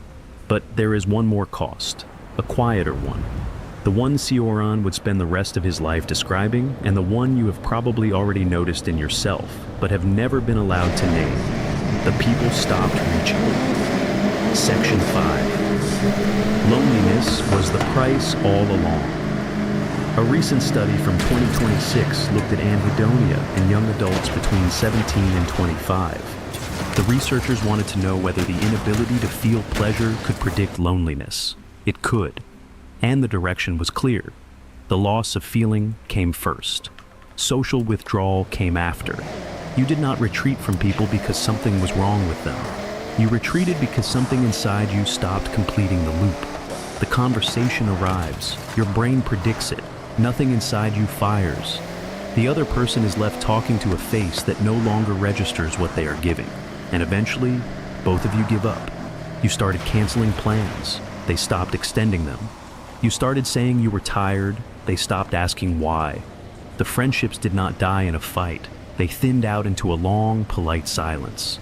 Chorin knew this. He once described himself as a metaphysically displaced person, someone who, or regardless of where he lived, what city, what country, what circle of friends, was permanently not from here. He did not say it to be poetic. He said it because there was no other way to describe being a body in a room of people who all seemed to belong inside their lives, while he was simply visiting. You know that feeling. The room full of laughter, the dinner everyone enjoyed, the party where everyone connected, the wedding, the reunion, the night out with the group. You were there. You ate the food. You said the words. You may have even smiled enough to convince them. But the part of you that was supposed to merge with the room never crossed the line. And the worst part is, you cannot explain it to the people who love you, because to explain it would mean telling them what they cannot bear to hear. I see you. I see all of you. I see what you are doing here. I see what we are pretending. I see the script we are reading from. I see the kindness, the performance, the small mercies, the gentle lies. I see how much of life is theater. And once you see the theater, you can no longer pretend to be inside the play. You are now an audience member, permanently. This is the loneliness no one warned you about. It is not the loneliness of having no one around. It is the loneliness of being surrounded by people and watching them with affection from behind glass. Chorin lived inside that glass for 60 more years after his first sleepless book. He had friends, he had a partner, he had recognition. He laughed in cafes, answered fan mail, and walked the streets of Paris. And he never crossed the line back. Now, most people who reach this state assume their job now is to escape it. Get back to the dream, recover the feeling, repair the gap. Sioran believed something different, and what he discovered in the desert he was left standing in is the closest thing he ever gave to a way forward. He did not solve it. That is the first thing you need to understand. There is no chapter at the end of any of Sioran's books that tells you how to get the feeling back. No exercise, no 5-step plan, no meditation, no reframe, no supplement, no diet, no retreat, no therapy, no teacher, no pill. He spent half a century in the same lucidity that had broken him, and it broke him daily. He wrote about wanting to die. He wrote about insomnia returning. He wrote about the futility of writing. But he also wrote one line, but quieter than the rest, hidden inside the trouble with being born, that gave the only honest answer he ever offered. Lucidity is the only vice which makes us free, free in a desert. Hear what he is saying. You are free. That part is true. You are also alone in a landscape that does not contain the things other people's lives are made of. That part is also true. Both are the same condition. You cannot have one without the other. Most people will spend their entire lives trying to climb back out of the desert. They will join groups. They will adopt belief systems. They will pursue achievements.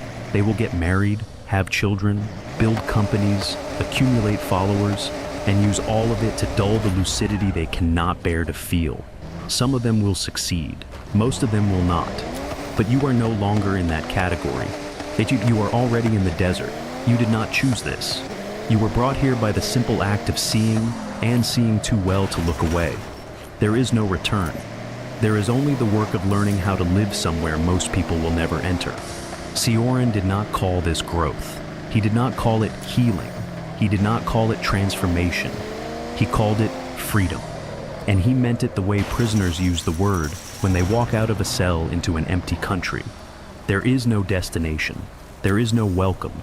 There is only the absence of the walls that had been keeping you small. This is the diagnosis nobody will ever give you. You are not broken.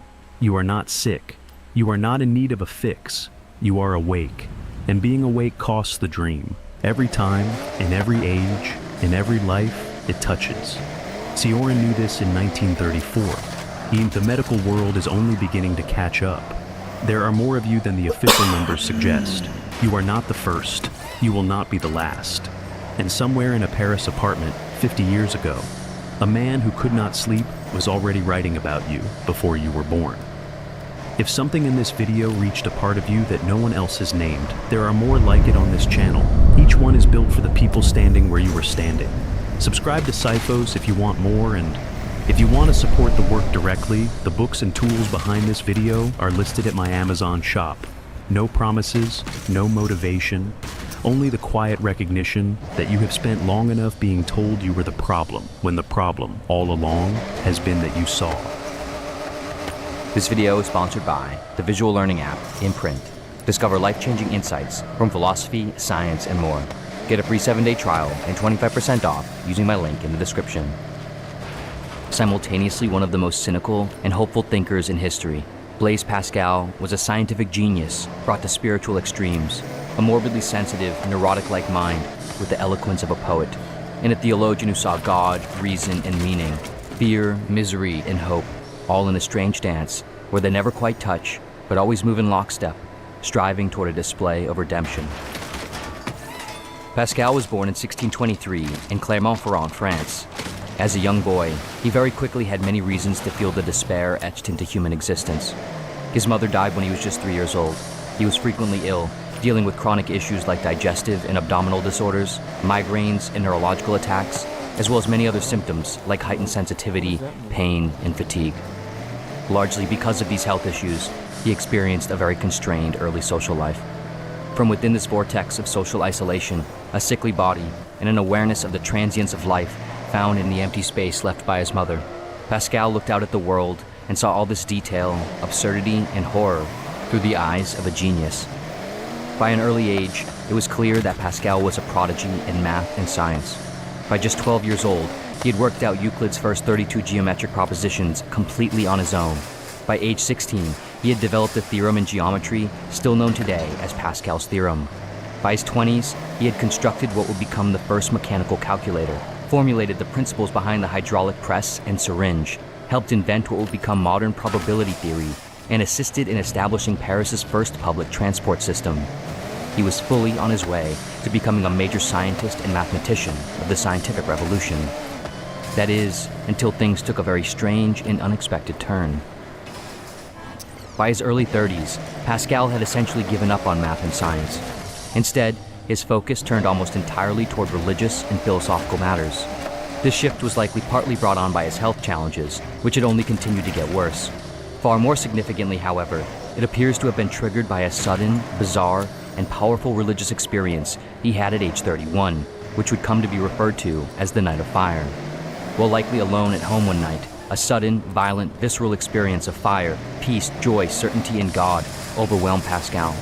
It was, according to him, something beyond all reason, language, and philosophy, an intellectual rebirth, a descent into a kind of spiritual madness, or both, depending on who you ask. Soon after, Pascal began to write a book. His intention was to defend Christianity and bring readers to God. At age 39, however, Pascal died from his lifelong escalating battle with poor health, the precise cause never fully being determined. He never managed to finish the book. Instead, the notes, ideas, and arguments that he left behind during the early development process were collected and pieced together, forming what is now known as Pensée, an aphoristic-style book exploring nearly all aspects of the human condition. Somewhat ironically, Pensée would go on to become far more famous for its secular philosophical insights than its religious defenses. Pascal originally intended the book to be divided into two parts. The first part was supposed to be a diagnosis of the human condition as an ailment. The second part was supposed to function as a prescription of Christianity as the treatment. The surviving pensée, however, lays out into several sections, primarily an exploration of existential despair, the human longing for hope and meaning, the primary modes of thought and reason, and attempts at a theological defense for redemption. In the work, Pascal covers just about everything that is terrible about human existence, from corruption to anxiety to hubris to our frenzy for distraction from ourselves and our reality. With the weight of each word and line, Pascal pulls us down from the surface of our day-to-day lives and into the underbelly of existence. Down here, he shows us the despair, the depravity, and the vacantness of humanity, a museum of existential horrors. Pascal argued that people generally avoid this museum at all costs. Nearly everything we do is to add more layers and distance between us and this realm. All of man's unhappiness comes from his inability to stay peacefully alone in his room. He wrote, "The museum of existential horrors does not contain skulls or vats of blood, but merely the emptiness of space and time to sit with ourselves and our thoughts." Pascal writes, "So who does not see it, apart from young people whose lives are all noise, diversions, and thoughts for the future? But take away their diversion, and you will see them bored to extinction. Then they feel their nullity without recognizing it, for nothing could be more wretched than to be intolerably depressed as soon as one is reduced to introspection with no means of diversion."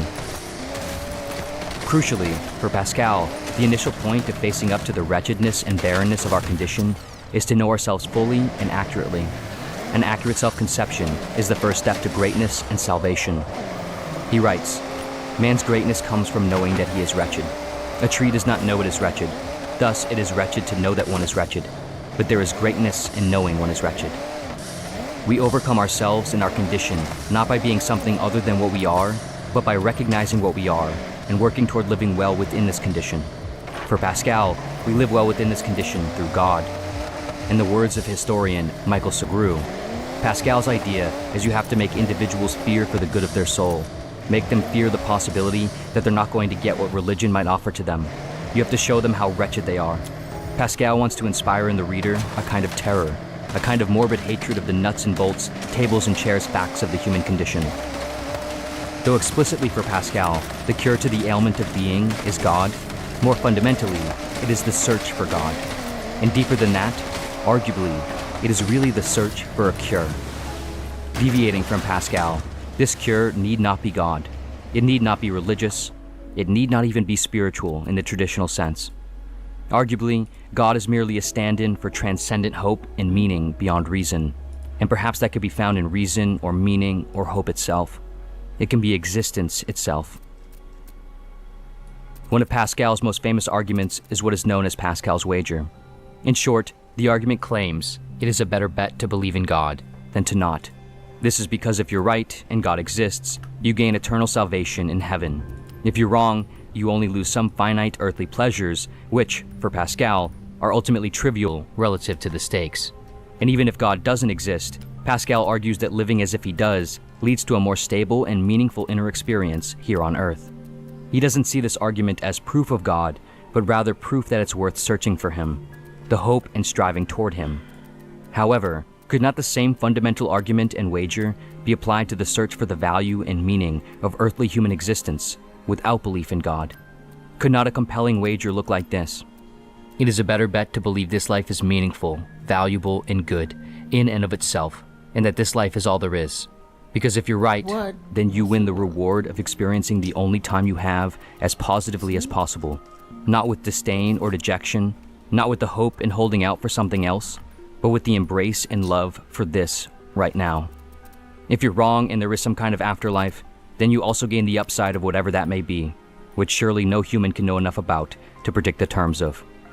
Likewise, this is not proof that human existence is meaningful and worthwhile in and of itself, but it is proof that it is worth striving toward this belief, toward creating its truth.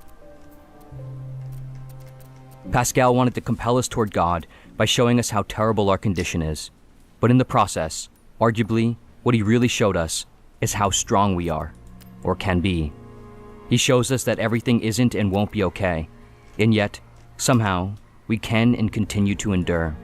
Whether through God or something God-shaped, we can create and imagine worlds and ideas worth living in. The morbid absurdities of our condition, the frenzied nature of our lives, our anxieties, our depravities, it is all real. It is all in everyone. but we can survive these qualities and the knowledge thereof and still be compelled to seek redemption. Regardless of any religious belief, this profound impulse and ability is embodied in pensée, and it is found in every instance where the human psyche confronts the hardship of existence and continues forward, overcoming, transmuting, and justifying. In the end, Pascal's incomplete book beautifully and poignantly completed his life's work. The aphoristic structure is a nod to the fragmented nature of thought, a long-standing literary format in philosophy, and the disordered progression of his life. And it is likely what ultimately contributed to its large-scale, enduring readability and success. His work and legacy have and continue to show us that, no matter how pessimistic we might be, no matter how bad things might seem, the striving for hope, the foraging for answers and meaning and redemption, endures within us whether we like it or not, whether it makes any sense or not. History is a constant reinvention of hope and meaning in all forms, mythological, technological, and philosophical. We keep questioning, answering, building, destroying. Questioning, answering, building, destroying. We can't help ourselves from helping ourselves.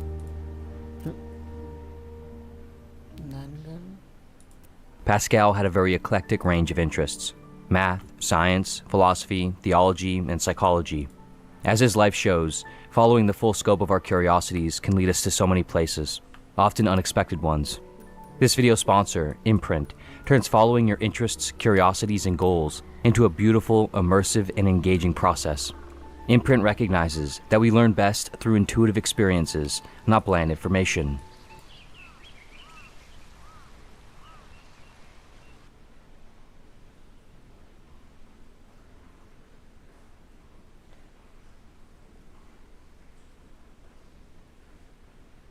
No me gusta cómo habla ese güey, pero tiene buenos...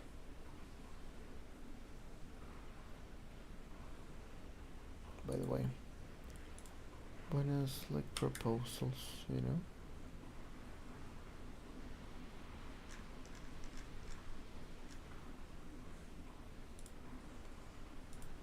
Resonance in this imagery because it accurately mirrors the internal reality of the modern human condition. According to all aerodynamic laws, the bumblebee cannot fly because its body weight is not in the right proportion to its wingspan. But ignoring these laws, the bee flies anyway. Granted, this unfortunately turned out to be a misconception, as the dynamics of insect flight were entirely misunderstood by the engineers of the 1930s, and the bee, of course, was always perfectly obeying the laws of nature. Nonetheless, it remains such a beautiful image of endurance, or what I find better defined as the struggle to continue against a mounting desire to stop. There is a profound resonance in this imagery because it accurately mirrors the internal reality of the modern human condition. To exist in the current era is to feel structurally unfit for the atmosphere one is forced to navigate. We wake up to a heavy friction, a sense that the world expects us to fly through seamlessly, while we are secretly held together by sheer willpower.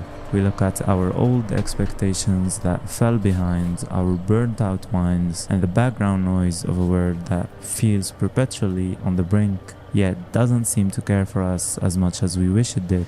And we realize we aren't just trying to make it through the day, we are all trying to figure out how to live while actively falling apart. The mistake we make is treating life like a repair project. We tell ourselves constantly that once we fix the anxiety, once we cure the loneliness, or once the hardships finally pass, then we will begin living the way we're meant to be. But what if these hardships are but a feature of the terrain? An entire philosophical framework for surviving this collapse was born in the early 3rd century BC, when a wealthy Phoenician merchant was transporting a fortune in purple dye across the Mediterranean. A violent storm hit, tearing his ship apart and swallowing his entire livelihood into the sea. Zeno washed ashore in Athens, utterly ruined, completely stripped of his identity and his future. Wandering the streets as a suddenly impoverished castaway, he stumbled into a bookshop, read about the teachings of Socrates, and eventually began lecturing on a public painted Porsche the Stoa Poikili. Out of the absolute destruction of his life, Stoicism was formed. Zeno recognized at that moment that fortune takes whatever it pleases, whenever it pleases. So a person must build a fortress within the mind that fortune cannot reach. Centuries later, this same desperate need for internal stability found its way to a military tent near the frozen Danube River, where a man was riding to himself in the dead of the night. He was the most powerful person on earth at the time, the Emperor of Rome, but his empire was being ravaged by a deadly plague. His borders were under attack and his closest friends were betraying him.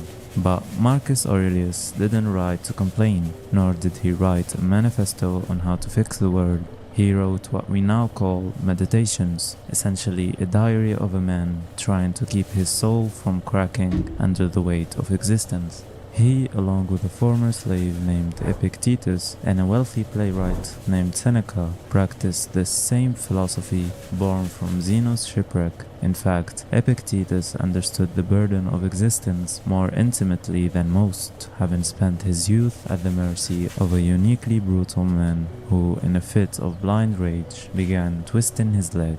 But he didn't beg for mercy, nor did he scream at the injustice of the universe. He calmly looked at his master and warned, "You are going to break it." When the bone finally snapped, Epictetus simply observed, "I told you it would break."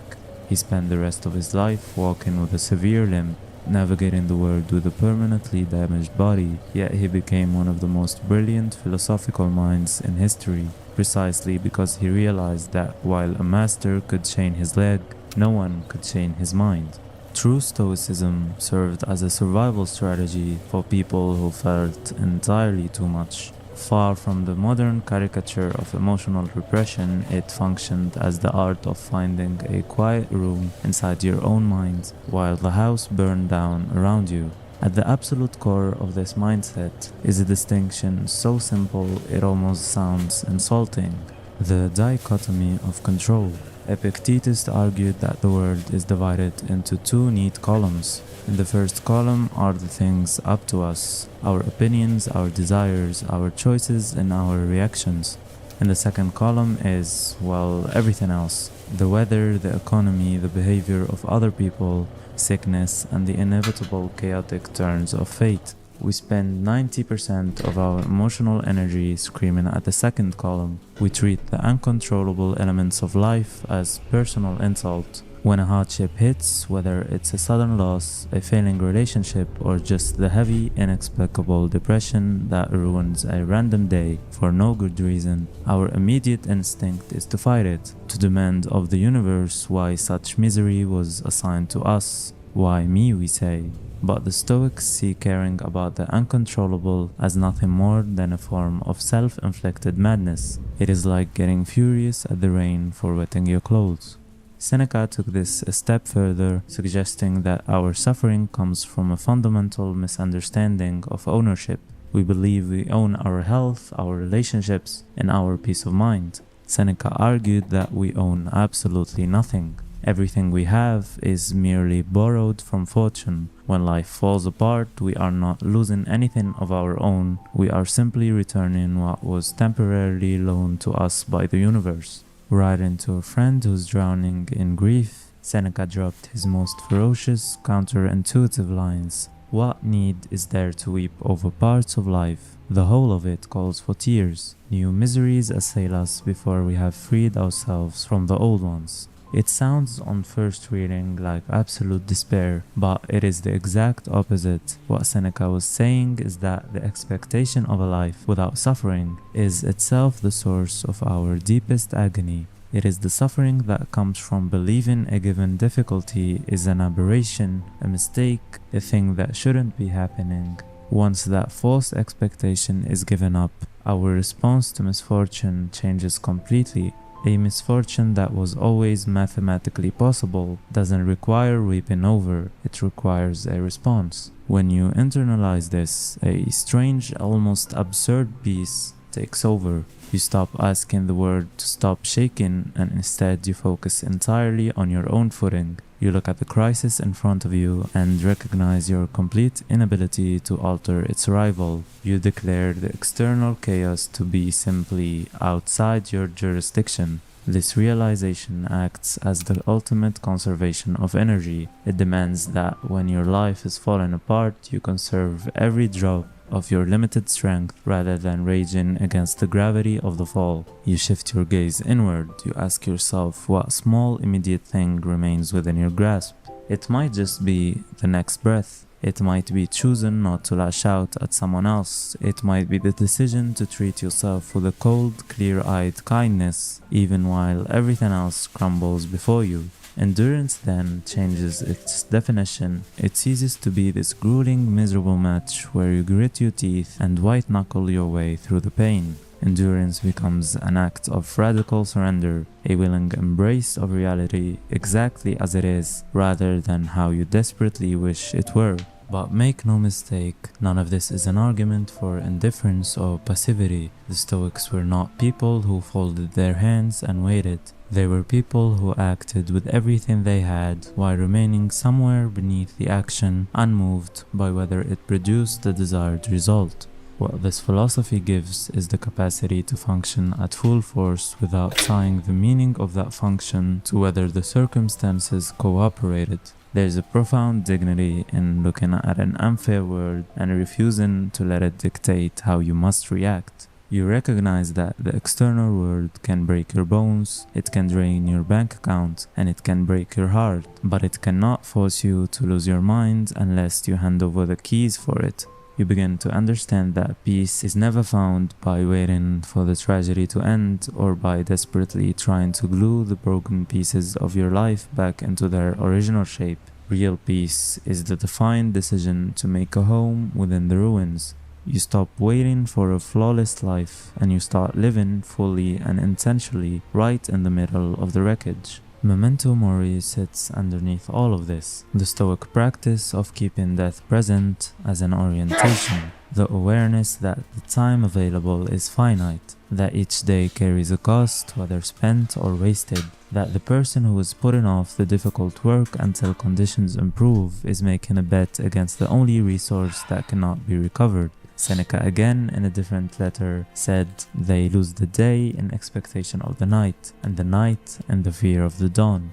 The person who is waiting to be stable before beginning, waiting to feel ready before committing, waiting for the circumstances to be more favorable before deciding to show up fully, that person is doing something precise. They are spending time, which is the only currency that matters, on a transaction that will never close. We spend so much time terrified of the shipwreck that will sink our carefully laid plans. We frantically try to hold all the fragile, mismatched pieces of our lives together. Perhaps the ultimate freedom lies in letting the die sink to the bottom of the sea. Zeno said he made a prosperous voyage when his ship went down. He meant that before the shipwreck, he was carrying the wrong cargo. He didn't know it yet because the ship was still afloat. What the sea took from him was everything he'd been using to avoid the question of what he was actually for. And in the absence of that, standing in a bookshop with nothing, he found the thing that no wreck could subsequently reach. The Stoics would say that that thing had always been there. They would say it is always there. The only question is what it takes for a person to find it.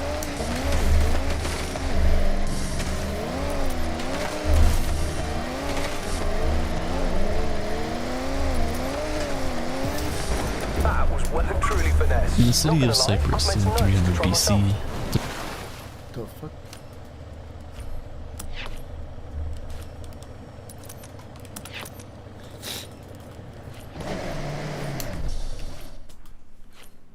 Ahí están.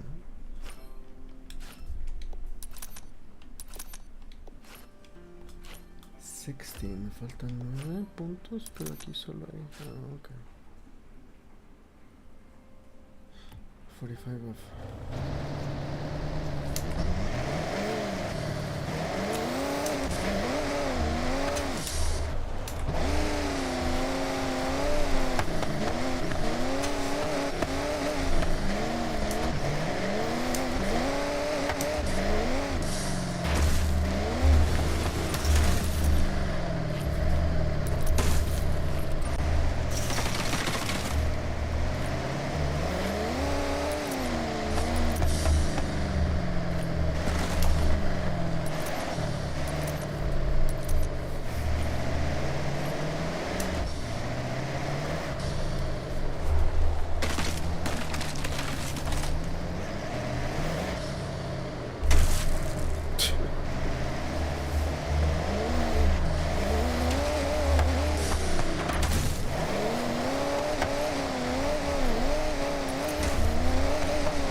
Este ya lo tengo, ¿no?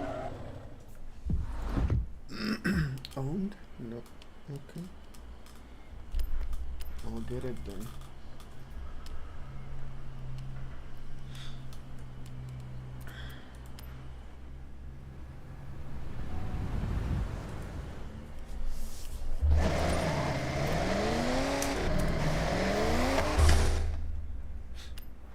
Ay. Nice. Oh, otro.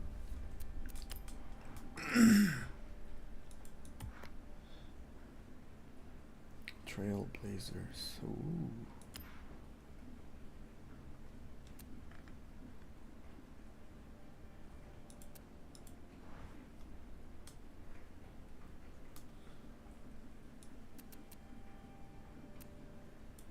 On par.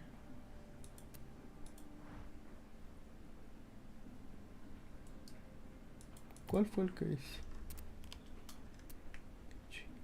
Coastal creo que fue.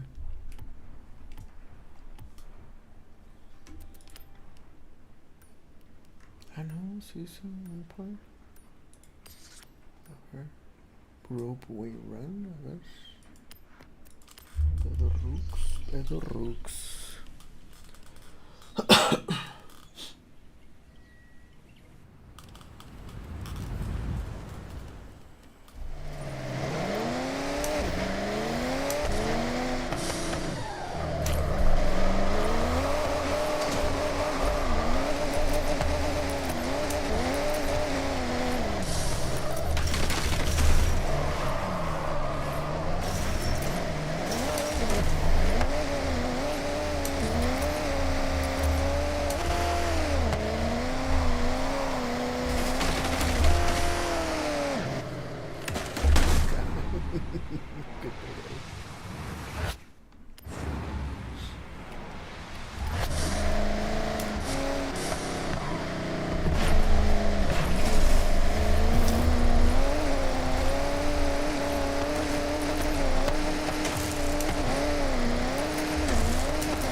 RX-7 Type R.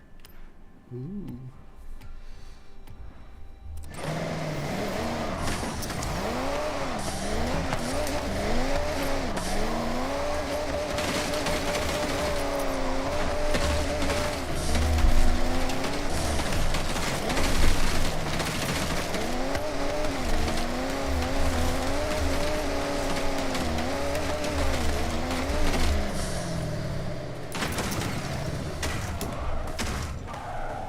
What?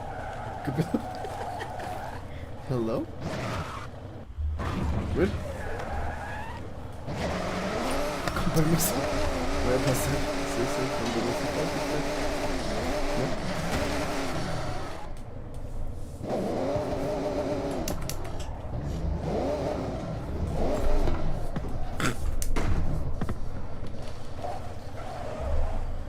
Okay.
Hello? Wow. I don't know how to get that.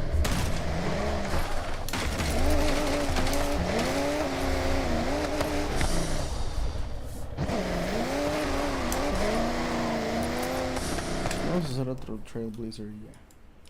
Y ya. Aquí.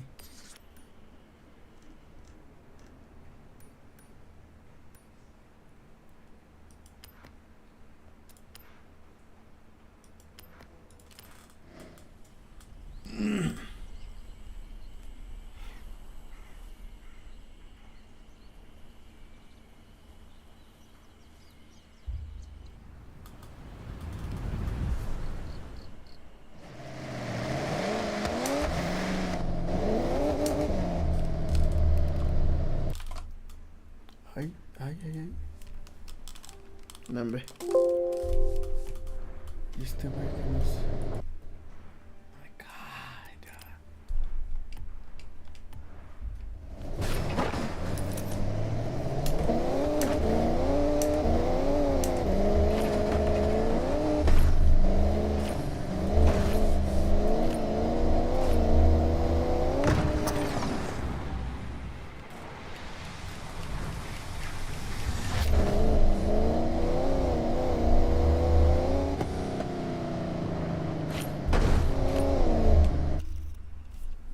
The fuck?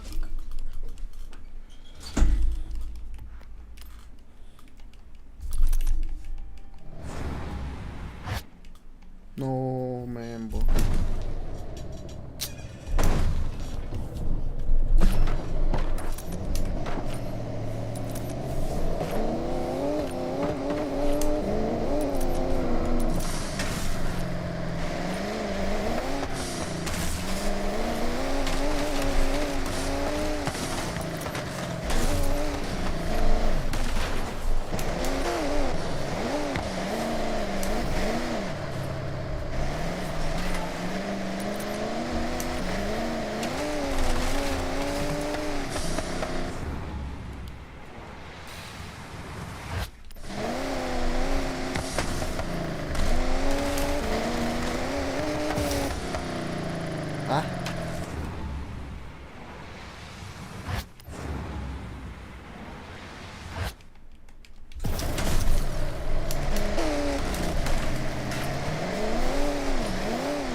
Primero este.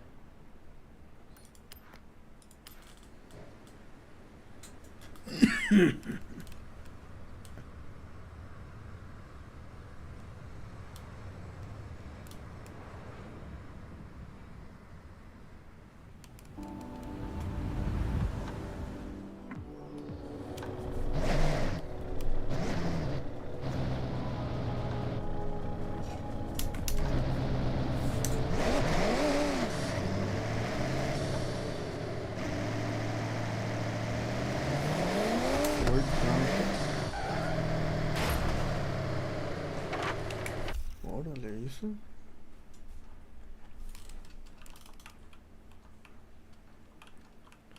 Se ve chido, ¿no? Kenji Wasaki Miro.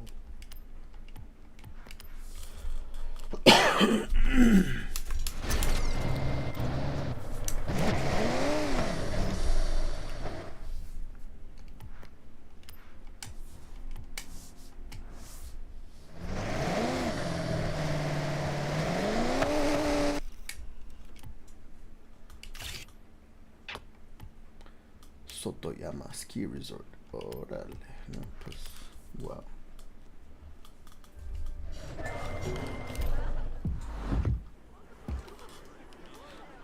$56. Dámelo, chido. No.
Imagine.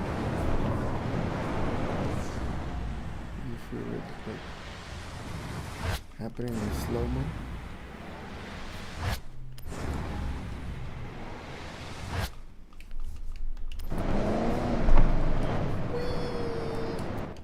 Ay.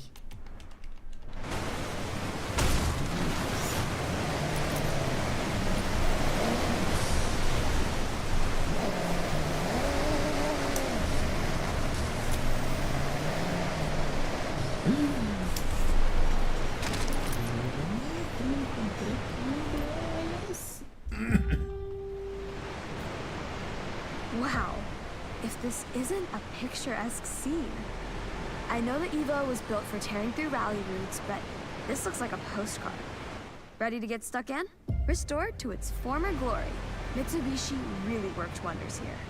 Ah, to be a rally driver in the 90s. Right now. Yes. Sweet. You may need to invest in a co-driver here. A real rally performer, fully restored and back on the road. That's something to be proud of. It's so satisfying knowing that it'll be out on the open roads again. Is it?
Picture.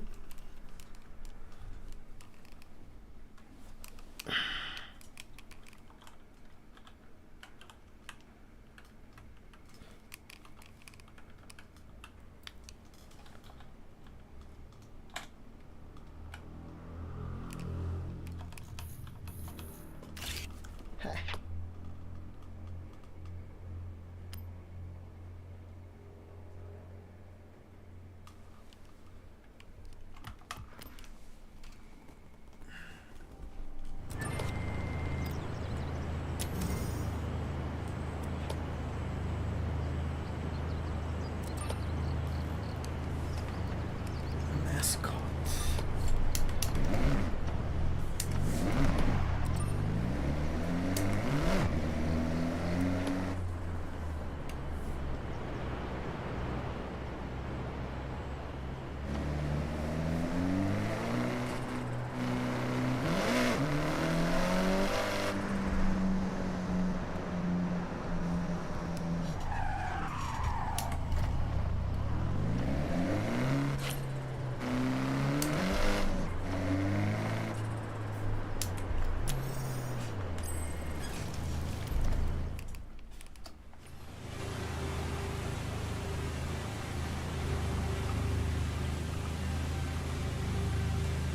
Supposed to be.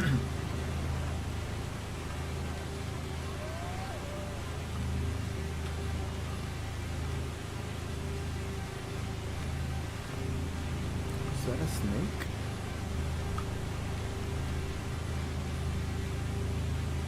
Seems like it's not very high, super ultra quality, right? Okay. Right.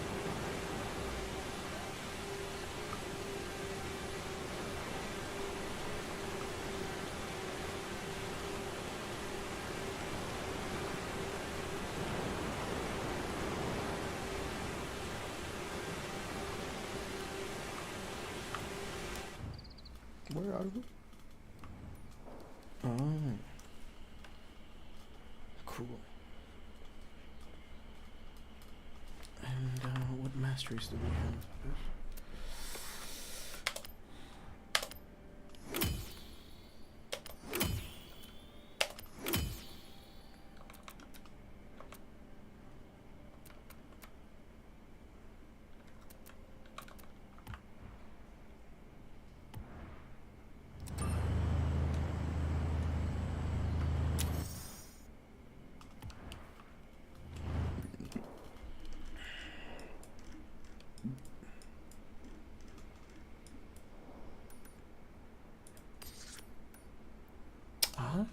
Good.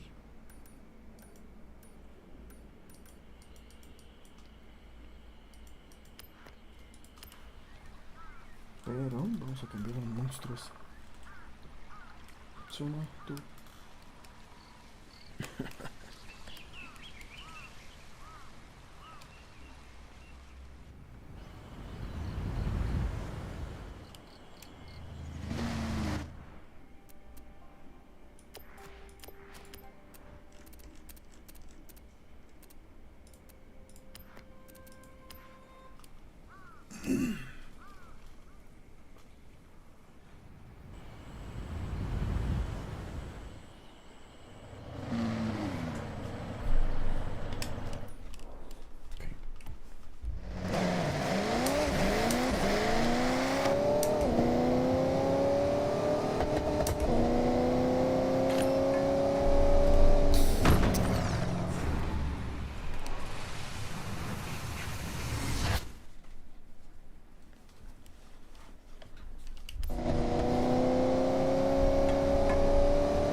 Time, bro.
Sí, man.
Okay, not yet.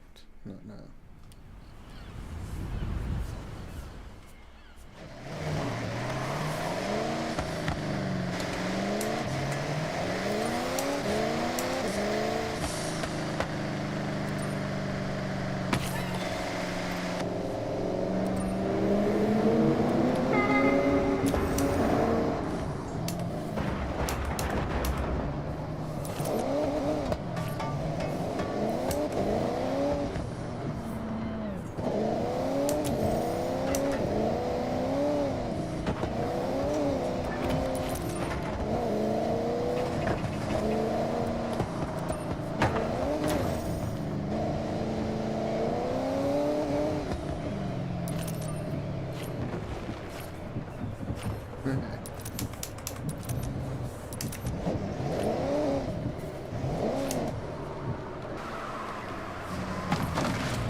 Okay.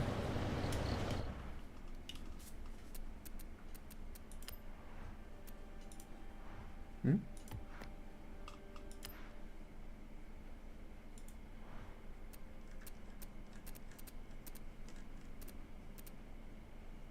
Kyoto Highway Rock.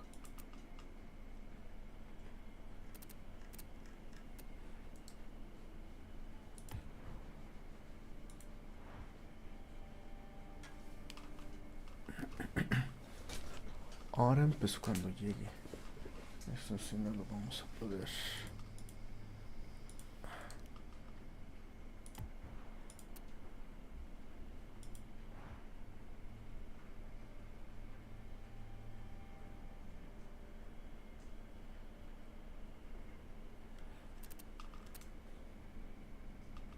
Perfect. Lexus LFAA. Ooh.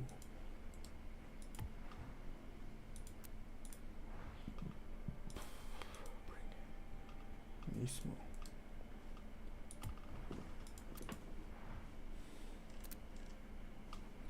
Statue of Hachiko. Oh.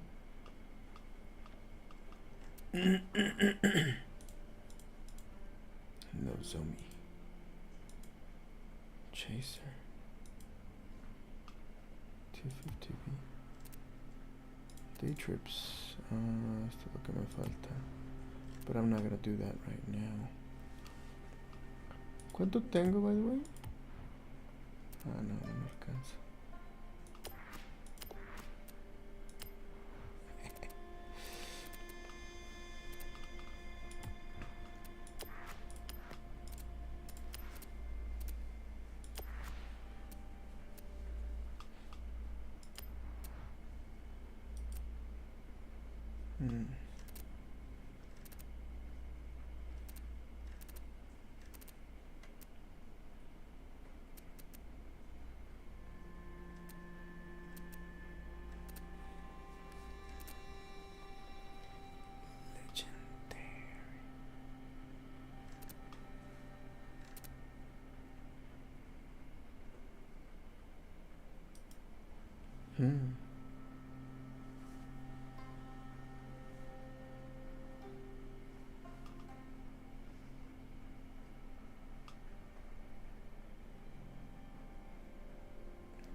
Cup.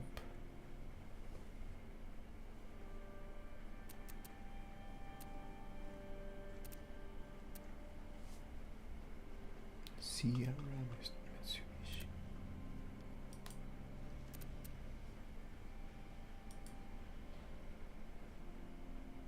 Safari. What is this? Credits? Ooh. Chocosita.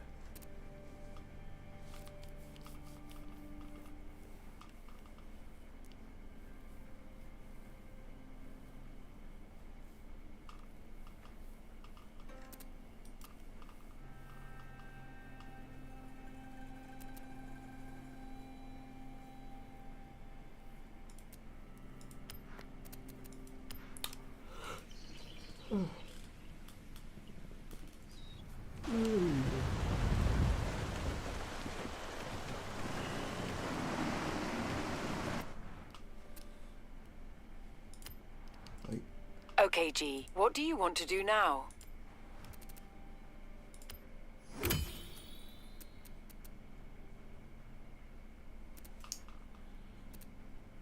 Ace on asphalt. Ah, perro.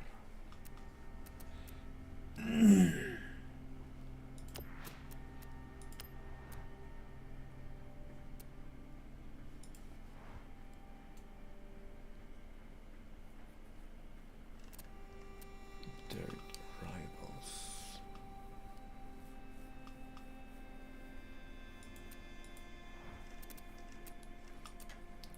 Wrong number and under the sea.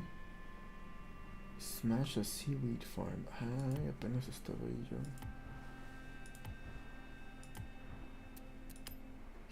Smash a seaweed farm. ¿No era aquí? ¿Por aquí era, no? A ver.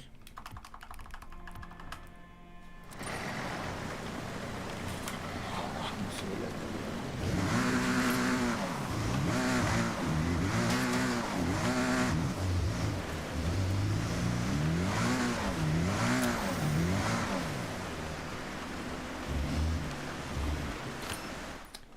Seaweed Farm allá, creo.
Good afternoon, and welcome everybody at home.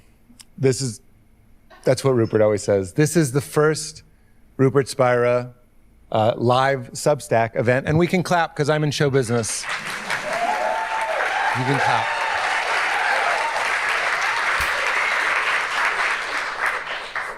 I am authentically and genuinely thrilled to get this time. I think we all are, just a little extra session. And to clap. I think we all feel that excited to be here. So that felt nice to do. I'm excited to be here with you too, Pete. Lovely to be here with all of you. And for those of you at home on Substack, you might not realize that we're in the middle of a retreat here in Northern California. So you might be puzzled to hear everyone clapping. We're just in the middle of our retreat, and we've just taken some time out to do this conversation together. There we are. Neither of us were on. Okay, that's fine. We didn't say anything very important.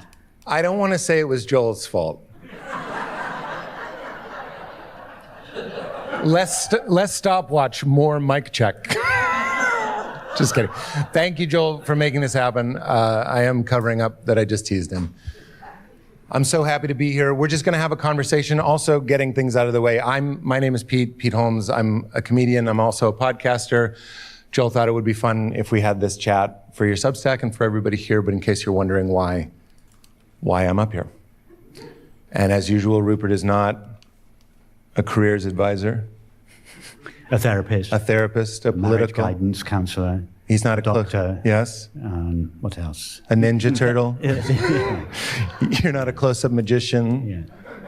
I should also say perhaps that with Joel's encouragement on Substack, I did try to do when Substack introduced the possibility of doing videos, I did try to do a video. Some of you saw it. I went out into the bottom of the garden at home and took a video. But I hadn't got the technology right, so I was just filming myself on selfie mode. But when it apparently it was live, I didn't realize it was being aired upside down on Substack. Which of course I didn't realize until I viewed it later, and it was too late to do anything about it. But what I noticed was that there was very sweet comments underneath about the fact that it was upside down. Nobody seemed to mind at all. That's really beautiful. Somebody was just telling me, well, somebody online was talking about a joke I have about there being no universal up and no ultimate down, right? So it's kind of funny that you're talking about that, because the joke is when athletes score a touchdown or something, they point up to indicate that they're thanking God, but we're on a planet which is 360 degrees. There is no such thing as up. So the joke was like, it would be just as, to use your word, valid to say, thank you so much, God. Or in your face, Satan. Like it wouldn't matter. Do you mean that in Australia, the video is the right way up? That's exactly right. I think it was, yeah. The toilets are flushing the wrong way, and your video was perfect in Australia. It's interesting. We really do just want to flow and talk, and just when people were applauding, as a comedian, I feel like you might appreciate, I feel like the reason we do that is to unify everybody. Here, people are very interested in merging into one ooey gooey mass. Yes, but something I've noticed, Pete, which always rather upsets me, is that whenever like on the first night when the executive director of San Damiano gave an introduction, everybody clapped him at the end. Yeah. And when Francesca gives an announcement, everybody claps her at the end. And when you come on stage, everybody claps you, but nobody ever claps me.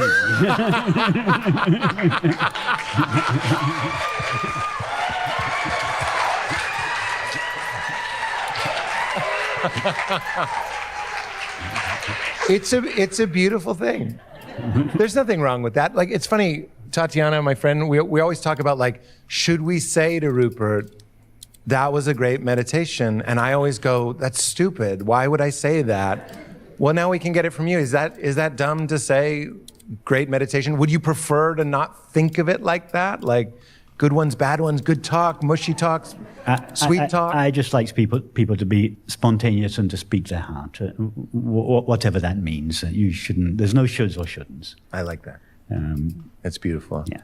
But you know what I'm talking about? Like, when we laugh, there's the feeling of being one thing. And I don't think I'm forcing this. Like, you all come in as individuals, you know, and then you sit in a crowd, and while you start, if it's music starts to play, or if laughter starts to happen, or one movie starts to play, everybody merges. Yeah. Think about it. When you're laughing with someone, would it be possible to dislike somebody you are laughing with? No. Don't heckle the first Substack live. Somebody said yes. You can't laugh with someone and dislike them or hate them at the same time. So laughter is an expression. It's an expression of love. It's the expression of the unity of the fact that we share our being. And laughter is one of the many ways that's expressed. Right. And you're not really there when you're laughing, right? Like when I get my mom laughing, the role of mom goes away and the role of son goes away, and we're just... Absolutely, because the role of the separate self is always a narrative. Yeah. And laughter interrupts that narrative. That's why we love comedy, because comedy interrupts